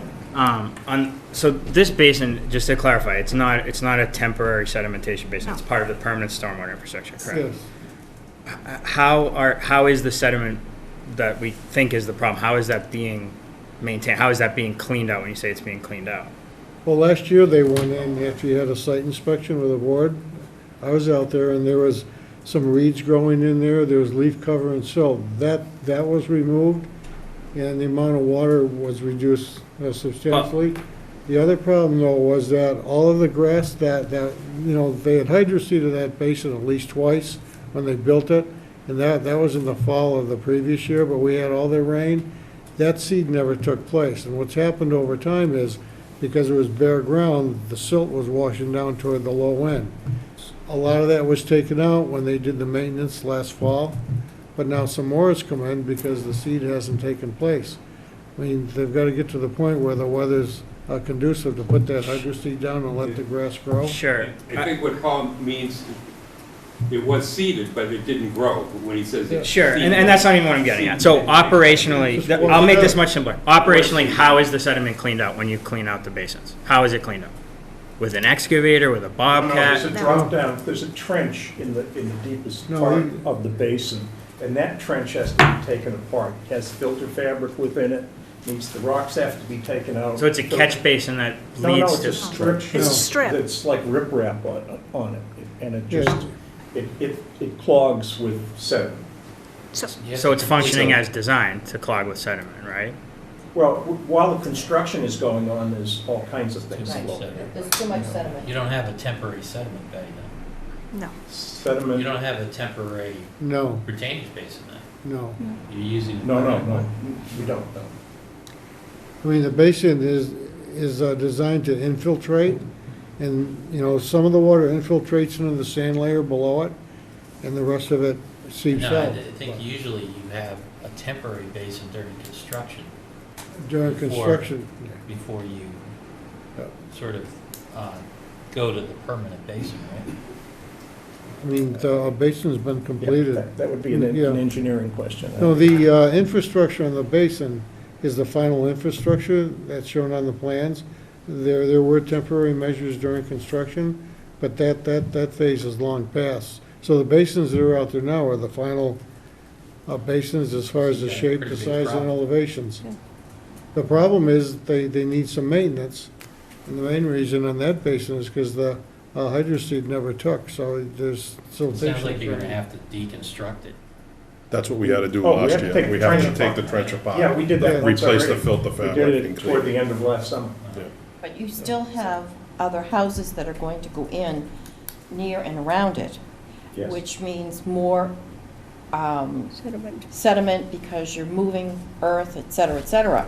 So this will be an ongoing Yeah. situation. It has to be. It has to be. I So, mean, the sediment you're seeing in the basin isn't coming from the house lots. It's coming from the water going into the basin. The water in the basin is coming from the catch basins in the street. The catch basins have filters in them to trap the silt. And so when the water gets into that basin, because the basin doesn't have any vegetation in it on the uphill side, you know, because the grass never took, that silt that's on the bottom of the basin is washing down to the lowest part, the outlet area, which, and that silt has to be cleaned out, and that was done last fall. SLT spent a fair amount of time in there cleaning it out. I think what we need to be conscious of is that how is the silt going to be cleaned out? It probably has to be done without machinery, That's how it was done the last time. so that you don't overcompact your basin, so that your basin will still drain in the end. I think that's part of what Ben is asking. How is it going to be done so that you still Down there, took rema- it apart. keep your basin functioning? Yeah. all right, I understand. We're gonna let, we're upset about the historic house, but we have to, Patty? We have to move on. We have to from move there, on. I know you want your lot releases. Karen? but- Well, I have two questions. Oh, go though. ahead. I understand that in front of the farmhouse, there's gonna be a wall put in. Is that a retaining wall? Is it structure, or is it just for, looks, Landscape. landscaping? Well, it serves a purpose because there is a drop off. It's gonna be the same material as the wall that's in front of the subdivision. So it's gonna match that wall, and it's gonna be all the way across the front of the cape and return into the driveway side. And I guess the real question is, why isn't the septic system done? I mean, why isn't it? Septic It is system done. It is done. It's not signed off by the Board of Health? Greg designed it, so he can speak to it. Greg? For the record, Gregory Morris, registered engineer. The septic system is 99% complete at this point. The septic system is made up of several parts. Underneath the roadway is the sewer collection system, the pipes and the sewer manholes. Those are all installed. We've provided an as-built on those. Those convey all of the sewer to a central pump station. That pump station has been installed and inspected by the Board of Health, inspected by the wiring inspector. The pump station is up and running. The shared leaching system has been installed. We had a system startup with the company that installed it, Oakson. It was witnessed by the Board of Health. It was witnessed by my office. The system is 99% up and running. What remains to be completed, though, and as-built of all this have been turned in, what remains to be completed are a couple of recordings at the Registry of Deeds, recordings that restrict the number of bedrooms on each lot in each house, and restrictions, or a covenant outlining that it is a shared system and that there's shared maintenance associated with it on all of the lots. It's legal paperwork that needs to be recorded at this point. Both Paul and myself met with the Board of Health agent yesterday, kind of got the final comments from them on what needs to be recorded. I believe Attorney Hayes has those now. But the system is 100% up and running. There's a operation and maintenance contract that has been signed and provided to the town so that we have a 24-hour-a-day operation and maintenance company overseeing the system, and it absolutely is up and running at this point. So I just want to clarify, I have been coordinating daily with the Board of Health on this issue, and the seeding will still have to take place in the springtime. Right. Just so you know, the meadow grass seeding will have to take place in the springtime. You put gas into this subdivision, and now I understand, not that how this matters, I'm not sure, Columbia Gas is being tossed out of Massachusetts. I was told recently that Columbia Gas was sold or will be sold. to Yes, Eversource. yes, for $1 billion and change, but you'll be fine. You're all set with that? We're fine with them now, yeah. What Okay. we have there is all we need from them. All right, anything else? I'd just like to add that we really are starting to come down to the wire to pulling this subdivision together. We want to clean up the roads and start additional houses. We do have 10 varying stages of agreements on new homes. And in addition to that, we had negotiations last summer, I guess, with the board about the amount of the bond. And the bond is $250,000 and applies to anything in that subdivision that isn't finished, should we get run over by a bus or something, I don't know. But we are, the direction that we're going right now, the big issue for us is to get the bank out, because it's costing us an awful lot of money to pay them, and that's our You goal. need to sell. That's our goal. Karen? Well, I've written you a draft motion. Wasn't going to presume what the board wanted to do, so I didn't put any lot numbers in. I know which lots have not been released yet. I can get that and read that to you, but I put in a draft motion requiring sign off from the Board of Health and signs. Okay. So, before we move on to that, I guess we sort of jumped over this discussion on the restoration of the farmhouse, which I think from everybody's view of it doesn't look anything like historical farmhouse anymore. And that was a piece of the overall decision for the subdivision, and I'm just wondering what we're going to do about it. Well, That was sort of part of the public benefit that was demonstrated. You would have had new siding, new windows, new doors, new roof, new everything. So it wasn't ever intended to look like it looked when we moved it. That's not what anybody said when you were permitting it. Well, it has to be built, and it has to be like that. It can't be what it was. It was a mess. It was all rotted boards. It had rafters instead of being 2x10s. They were 2x4s. It's amazing that the house didn't float on itself. we ran into a real hornet's nest trying to rebuild it. On top of that. We had the same situation at 50 Country Way, and what they did is they did a restoration, right? They did a replication. A replication. yeah. Replication. And I don't know why we couldn't have done that. The Well, reason we couldn't I have is think nobody you came and alluded asked. to it earlier, and there's no guidance in that direction. There was no guidance, and there was a communication breakdown between whatever. It's done, we can't undo it. So, and I understand frustration with it, but we have to move on. It's another lesson learned. And it's a very dear lesson that we have learned here. And we've talked to the Historical Commission, and we're coming up with some language for the future. But, it was a hard lesson, but we have learned it. So, And part of that lesson that I'll just tell you we've learned is that, when you run across those kinds of things, nobody ever comes back and asks us. It just gets done, and everybody asks for forgiveness afterwards. Well, So there what there we're was never feeling- really any definition of what it was. Nobody came back and asked us about it. Nobody said anything about it, right? And when you were permitting this thing, it was, we're going to restore this, right? And so, all I'm saying is it's sort of driven us to this place where now we're going to have to generate all kinds of standards for this to ensure we get the benefit of the public benefit that was promised. So I think that's just where we are. And that's a two-edged sword too, Steve, because at the same time, that house, you can let it sit for a year as well, and not do anything to it.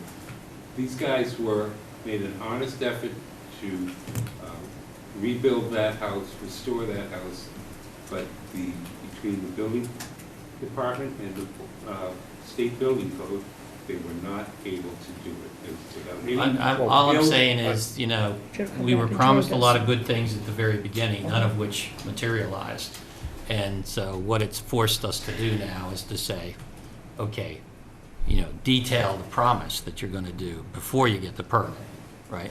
all right. And That's come where we back to are. us and tell us I we think at a can't do minimum, that. I expect that you guys, if you ran into a problem, you could come in and say, look, I've got a problem, here's what it is, how do we want to handle it? Right. Yep. And Because didn't that house happen. was a tipping point in terms of advantages to the town that brought me to vote for it. And now I don't have that. All right. Now you know how we feel.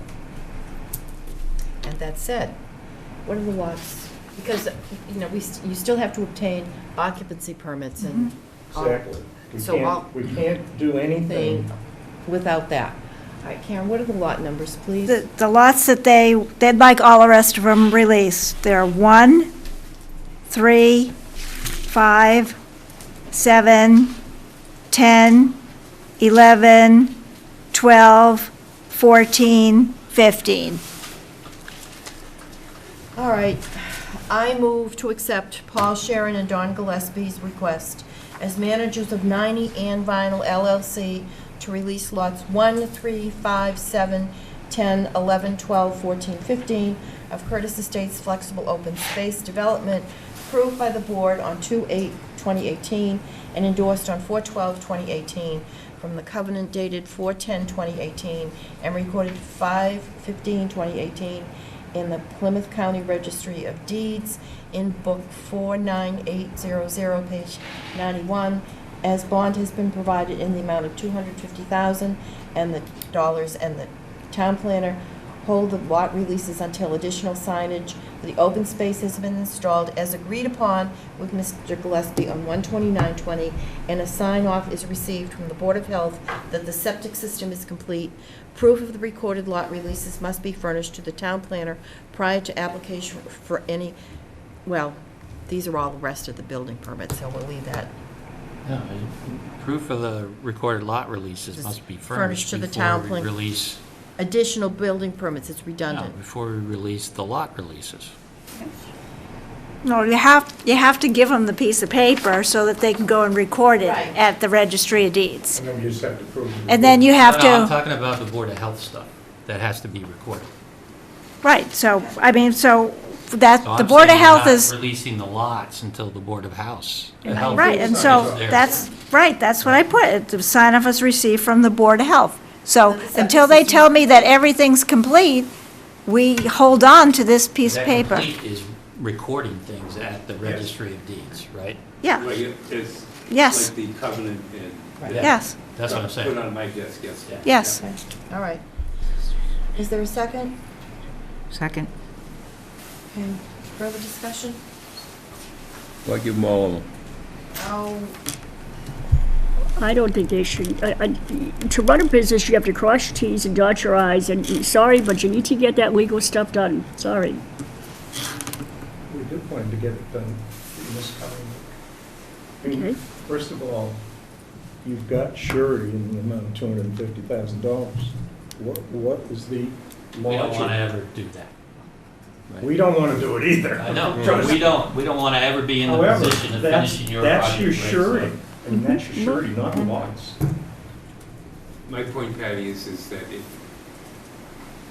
the releases are gonna be held by Karen until she's satisfied on the issues of the signage and the septic system, it would be of great assistance to them.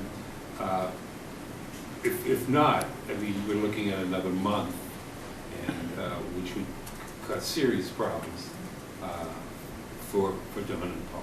I mean, we just agreed that we can't do anything up there until that's complete. My opinion, that's all. okay, all right. So, what do you suggest? 4. How many do you have But I'm under, willing to come back and let them Ten. be for their choice. excuse me? 10. You have 10 under agreement? The 5 houses that are there are under purchase and sale agreements to be sold. The two that are completed are within the next 3 weeks. We have lot reservations for,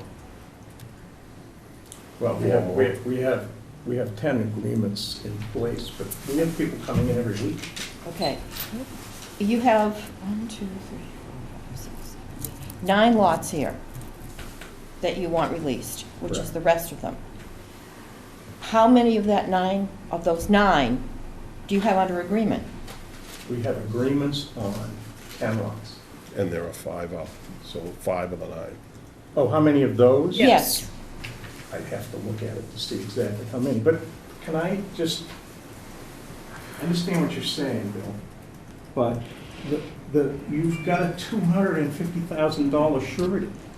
Why do you need to hold lots? Actually, what we can do is hold occupancy. Exactly. There you go. So that's really, if we After hold, you got somebody lining up their truck. well, then that's their problem. No, Becomes ours, too. we've got to get the occupancy. They can't have an occupancy permit unless the Board of Health signs off. The Board of Health has to sign off on the big septic system. The Board of Health has to sign off on individual lots for the septic systems too. So that is kind of a control mechanism right there. They don't get this lot release till the Board of Health says that all the big stuff is recorded. Then they come in and start to ask for the individual lots until the Board of Health says that till they give us the stuff, which I did get an as-built, but, you know, we have to get stuff at every lot stage too. And the Board of Health has to sign off on that too, so they don't get occupancy permits. I will hound the building department that they cannot have occupancy until everybody signs off. Right. The other stick is that Karen won't sign a building permit application, won't approve a building permit application unless she's satisfied. So you have a belt and If he thinks to suspenders ask me protection. that day. All right. All right, we have a motion and a second. All those in favor, please say aye. We didn't really address Please, Bill's question. So Bill? what are we voting on here? all of them. I think we have enough leverage to ensure that it's done. We've listened to all of the problems associated with, that is currently going on, and that we got problems here, we got problems there, we got problems somewhere else, none of which belong to the planning board. The planning board has been sitting there, issued the permits, and have watched this thing get built, have super watched it get built, because every time it rains, at least I'm up there in the afternoon, I was up there, you guys are up there. Yeah. And I'm sitting there saying that what you're asking me to do is to come back up and release the lots, which are one of the few controls that I have, regardless of this, regardless of the $250,000. Control is in the occupancy permit. Yeah. If we don't get the sign-offs, we can't sell the houses. And when would you expect to be asking for those? It sounds like in a couple of weeks, Yes. right? Yeah, it's a very limited amount of So if paperwork. we said no to those, I mean, what are you gonna, No- what are you gonna do then? No to, Occupancy Occupancy permits. permits. well, you would have no reason to say no then. Well, we still got stuff that has to get done here, right? But of course you can, but that's the purpose of the surety, number one. No, And we're- our goal is to Surety's to the get- last resort, okay? Our goal is, well, owning those lots is your last resort too. I mean, our goal is to Sure get it this is. subdivision complete. We've got people coming in every week looking for houses. I mean, what? I know. And as Bill pointed out, right, our goal was to have it done the way you said it was gonna be done, but it didn't get done that way, right? What are you talking, what didn't get done that way? Well, we just talked about the moving of the house, right? We just talked about the septic system that took, we finally got the septic system done, right? But we held on. There was never a time frame on the septic system. Yes, there was. No, there wasn't. You put the time frame on it during the Exactly, meeting. exactly. There was no time frame in the special permit for the septic system. Right, and we put a time frame on it because it wasn't getting done. It didn't need to be done until Yes, we it had did. houses built. I don't think it would be done now. Steve, from a practical point of view, I mean, there seem to me to be two major issues. One is the Conservation Commission being satisfied and showing Karen that they're satisfied and that I record the covenants and all those types of things, which should happen next week. The other issue is the maintenance of the basin, which is going to be two men, it's going to be done by hand. They're not going to be looking for occupancy permits for 3 weeks.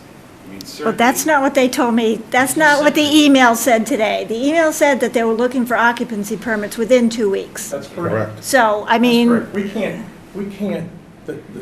can't get into the basins to maintain them until the ground Dries is up. that's thawed correct, out, that's correct, and that's you correct. don't have a crew go in. And the basins And as work. Ann said earlier, it's an ongoing, this is not Well, just the I just think last that the board needs to be careful in the end.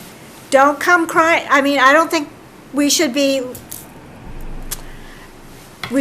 entertaining at the last minute when the basins are stilted up and not working. They're gonna say, we need the last occupancy permit, and it's not gonna work that way. Okay, all right, then I would amend the motion to release lots 1, 3, 5, and 7. And you're going to tell us that we have contracts to build houses and we can't do it?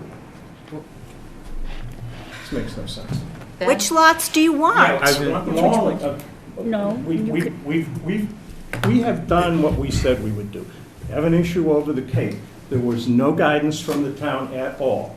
And it was basically determined by the Historical Society, not the planning board. The basins are an ongoing maintenance issue. The basins will be, before we get final sign-offs, the basins will be proven to work. Mr. Marabito's already told you that they work. They've been approved by your design engineer. We've got to sell these houses. I mean, we've been doing this for 3 years, and we haven't closed on one house. You know where the cash flow goes when you're in that situation? We've got to sell houses.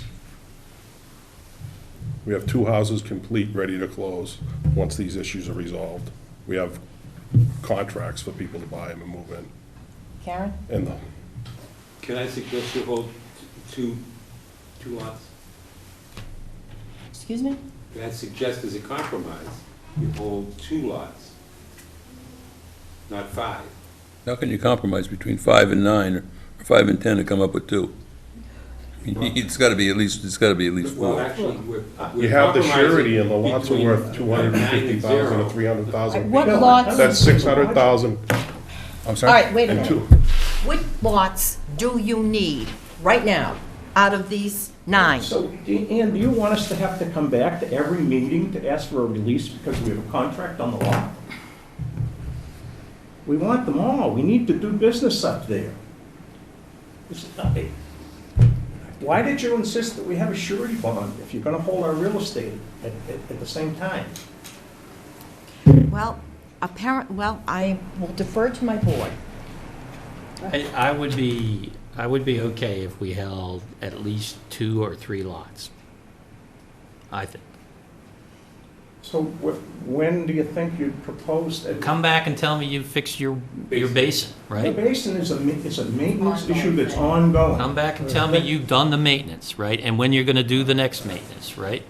I hear this all the time. It just seems to go, right? I mean, we seem to be talking about this every time you come in. Yep. Oh, it's a maintenance problem. We couldn't get anything to grow. I mean, we've been talking about this for 3 years. You couldn't get anything to grow in 3 years? About 3 years? No, it's about a year. You just said you've been talking about this for 3 years. No, he's been right? talking about a 3-year project, but the basins have been in just about a year and a half. Couldn't You get know, anything to grow in a You year and know, a half. if you think about it, you have a homeowners association that was approved with this project. The homeowners association is set up because these basins have to be maintained every year, and not every 12 I'm months. not talking about but the every 6 homeowners months. association. I'm talking about right now. That's right, but this is, You're responsible for it right now. maintenance is maintenance. You're responsible for it right now. That's right. It doesn't belong to the homeowners What- But association. I've got a basin that What was I'm trying fixed to get once, it across still is is not that the working. basins have to be maintained all the time, whether they're in the stage of construction We are or going they're sold. around in circles and getting nowhere fast. Can we come to some type of a compromise here? I just proposed one. Well, I'll come up to 5. You'll come to 5? we're going to suggest that you continue to control lots 12 and 15, and release the rest. And you live with that, Bill? No.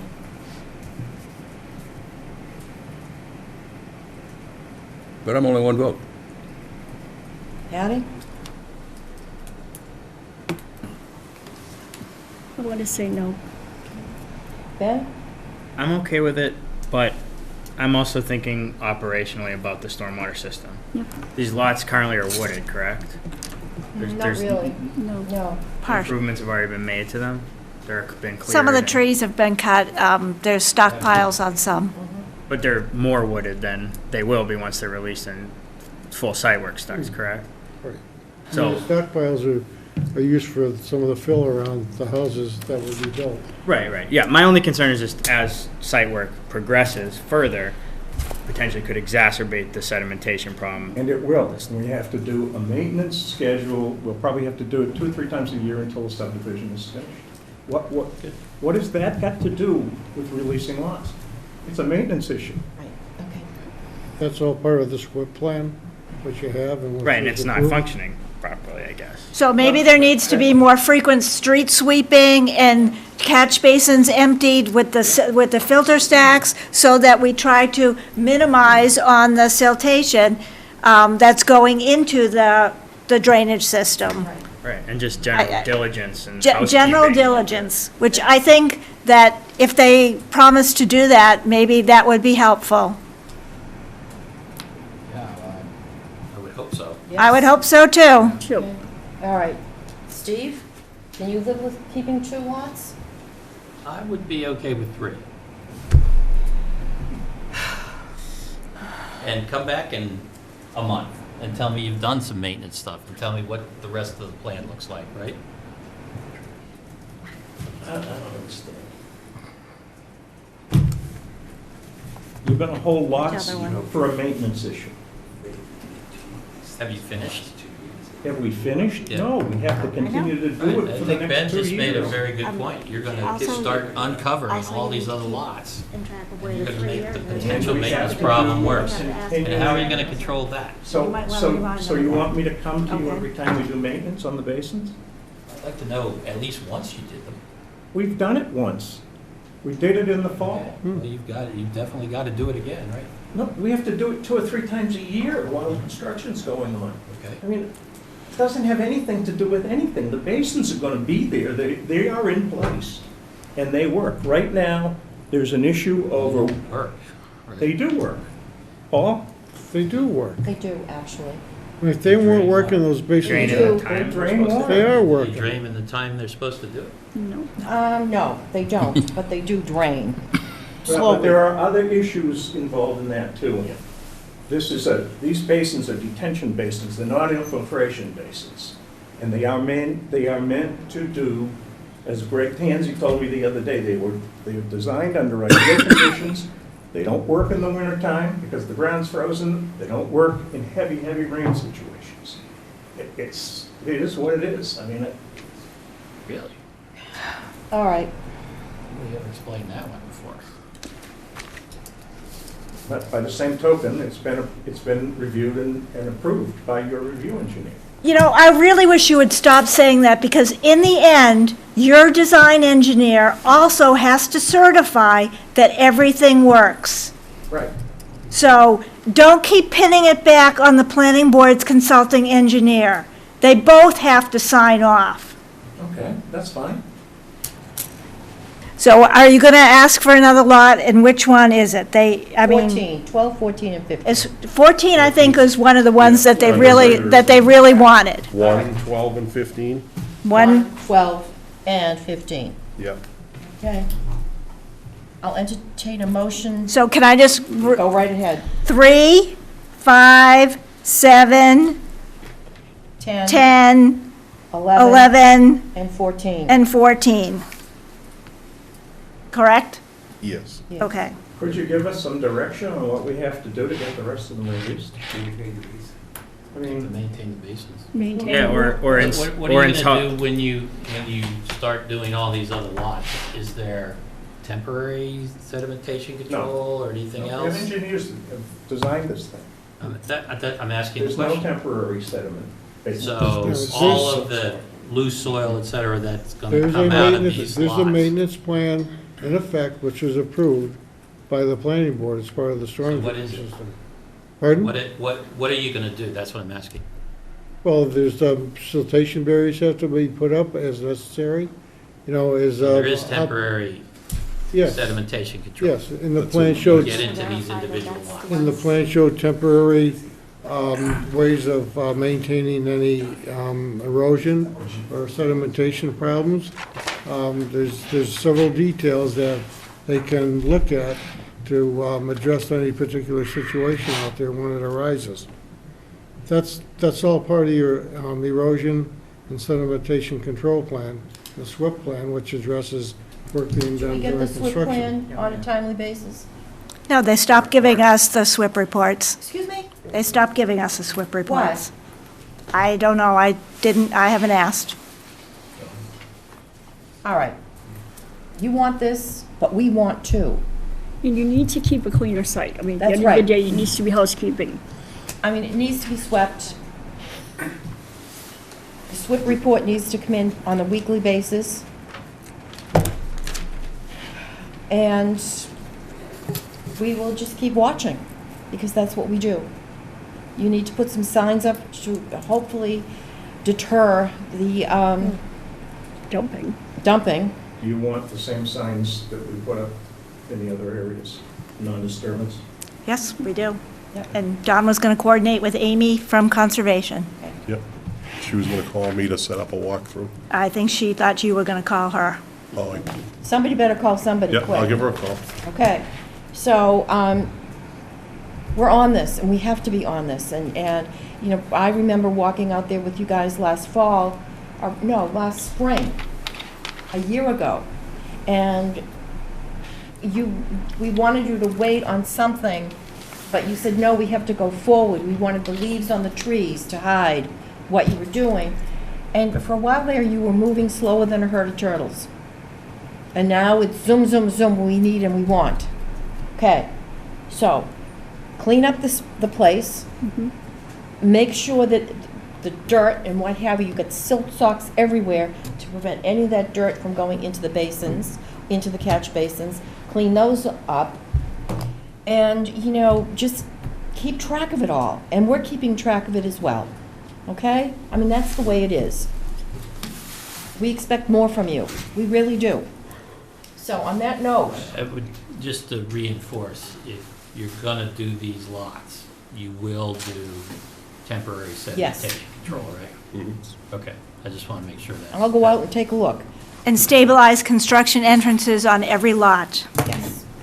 Okay. All right. I move this lot releases as amended to 3, 5, 7, 10, 11, and 14. Is there a second? Second. All those in favor, please say aye. Aye. Aye. All right. Could they ask me how I vote? And all those opposed? Aye. Aye. So it's 4 to 1. Thank you, gentlemen. Thank you. Be in touch, please. Do we still have somebody going out and looking at this site? I go out all the time. People are, An inspector. I'm saying this. No, we haven't, he hasn't gone out in a while because there's been nothing going on. Right.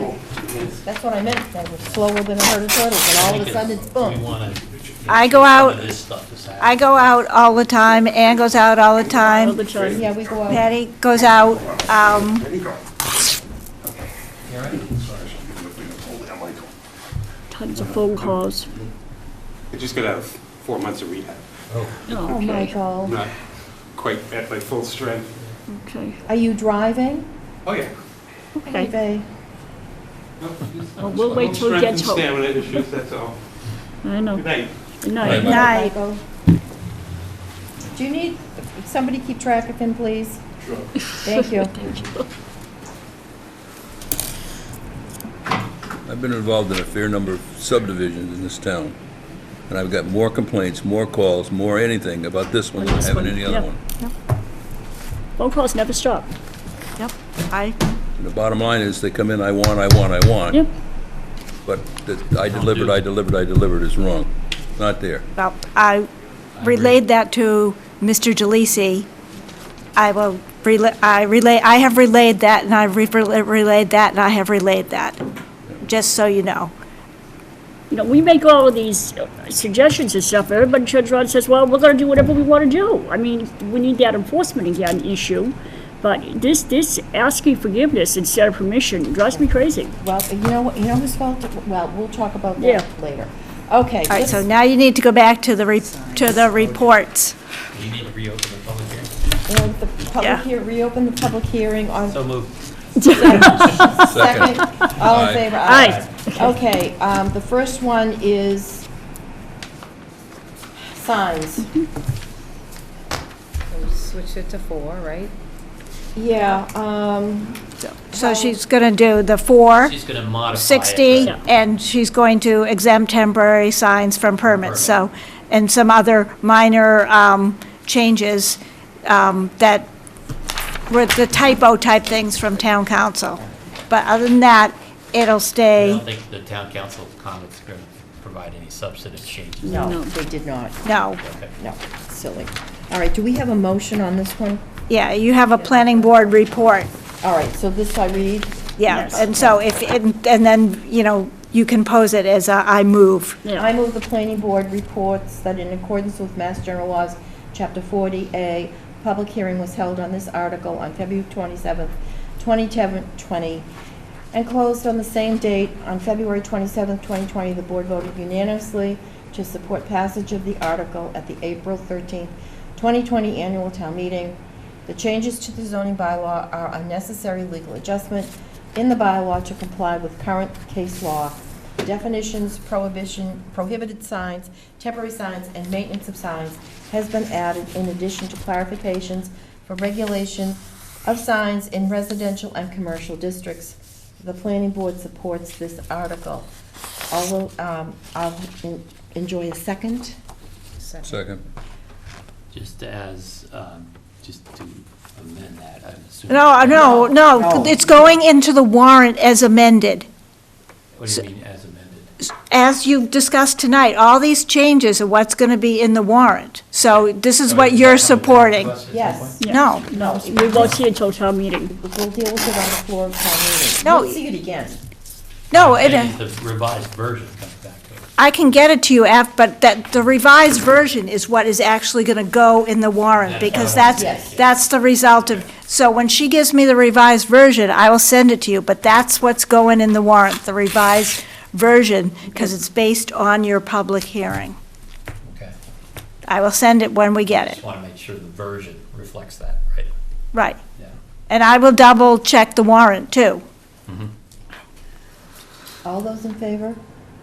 Aye. Aye. Thank you. Now we have the next one, which is, I move the planning board reports that in accordance with Mass General Laws, Chapter 40A, public hearing was held on this article on February 27, 2020, and closed on the same date. On February 27, 2020, the board voted unanimously to support. Well, you can change, I just had to write something, so, so you can, Can I ask a question before you go on? Yep. So he has the word non-conforming structure or accessory structure. I don't know why we went that, but I guess we need, it sounds like we need a better definition than structure, We do.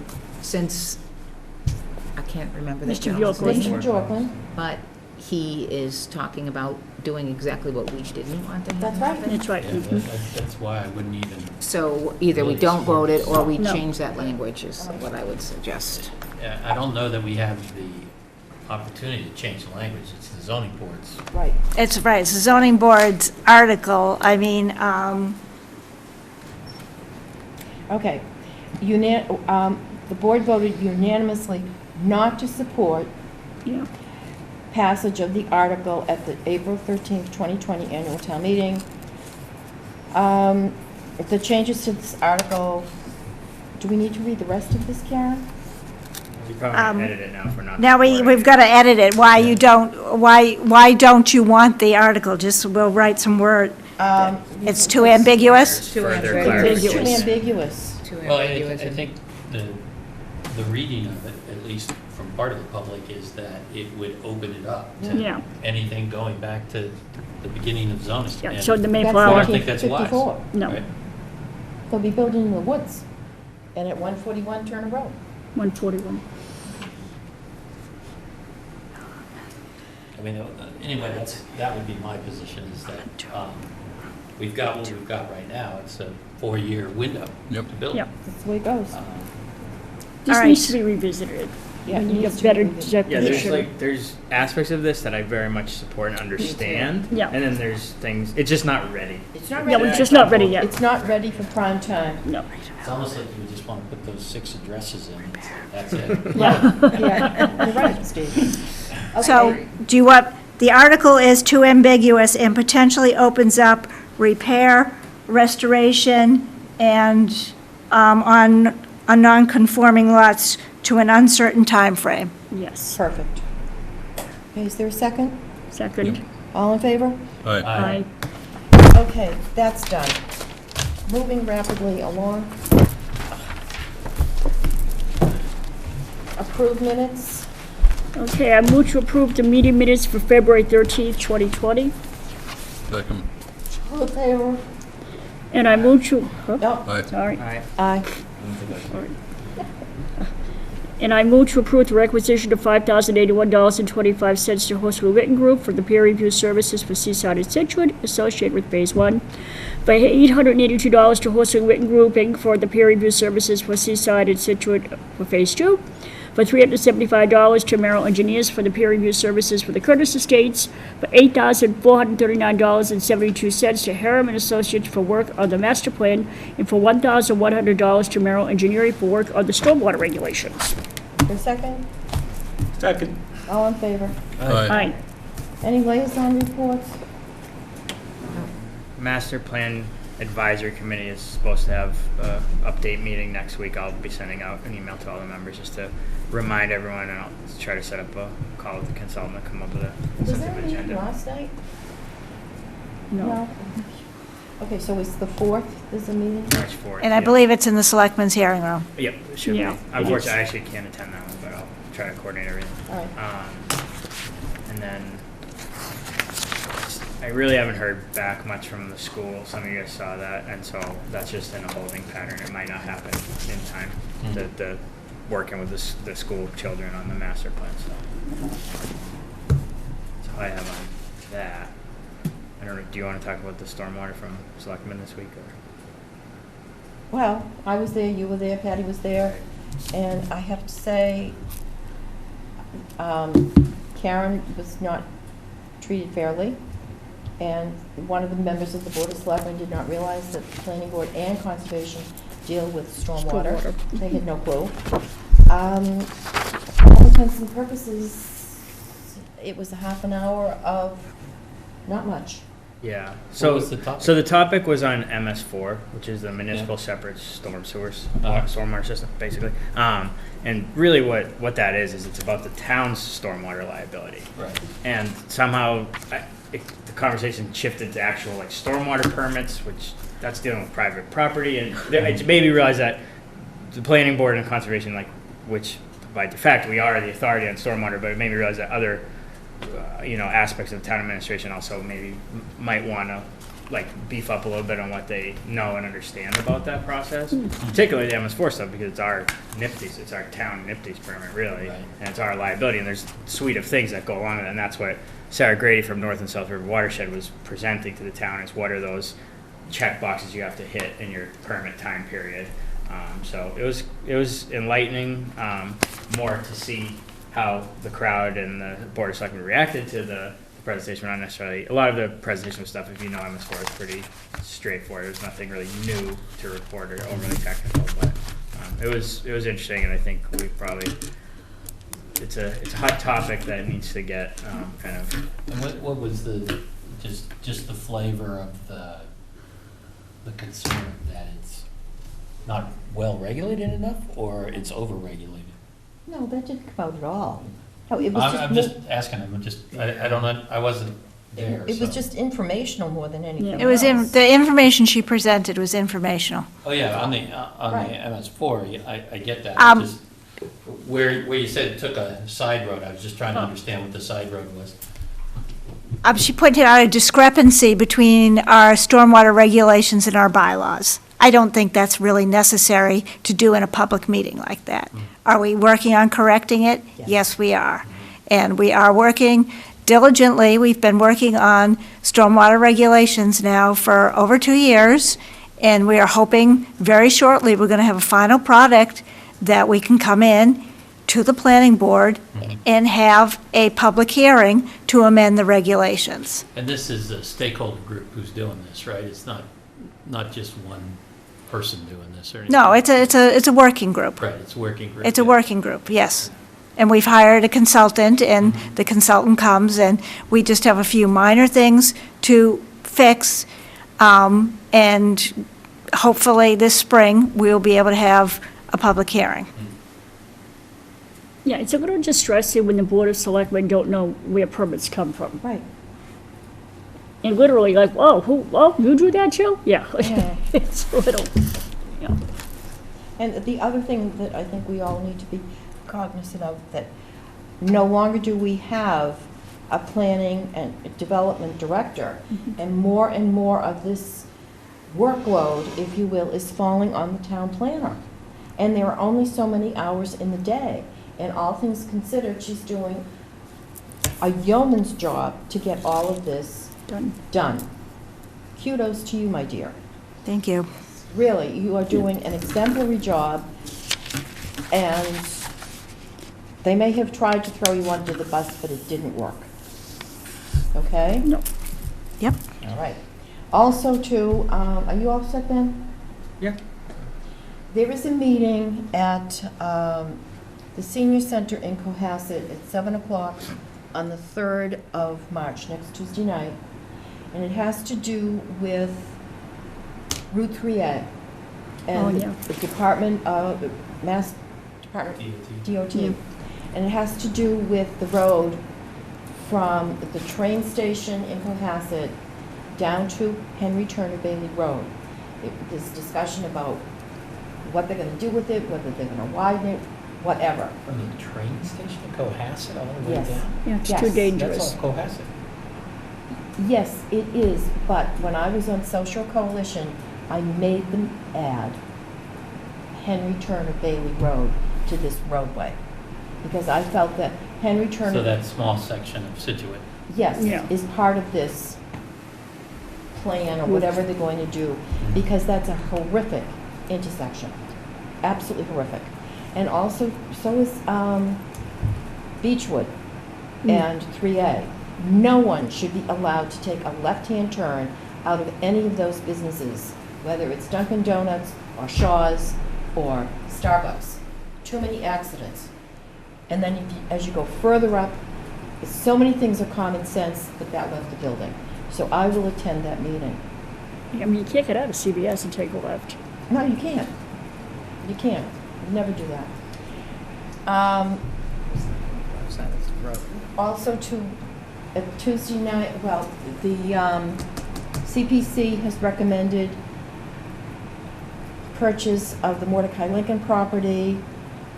I believe the trail that goes down to Greenbush, and the skating rink over here. What's The the, Steverman, what's The the skate trail park. to Greenbush? it's the The sidewalk. extended Goes sidewalk. from, Oh, you mean on Stockbridge Road? no, No, on it's Countryway. Countryway, the continuation from where they did it before it ends at Oh, okay, yeah, Huey yeah. Road Or just like Pub this- down. station. It didn't get funded by the state. So, Hmm. that's what there. The only other thing, I wasn't at the meeting, but I heard the report on it, and I see we got a write-up from the Water Commission on the presentation, maybe you were there, Yeah. presentation on the water study. My understanding was it was essentially kind of the same presentation Yeah, that we'd that seen we- before. yeah. I thought it was gonna be different, No. but it sounded like it was pretty much the same thing.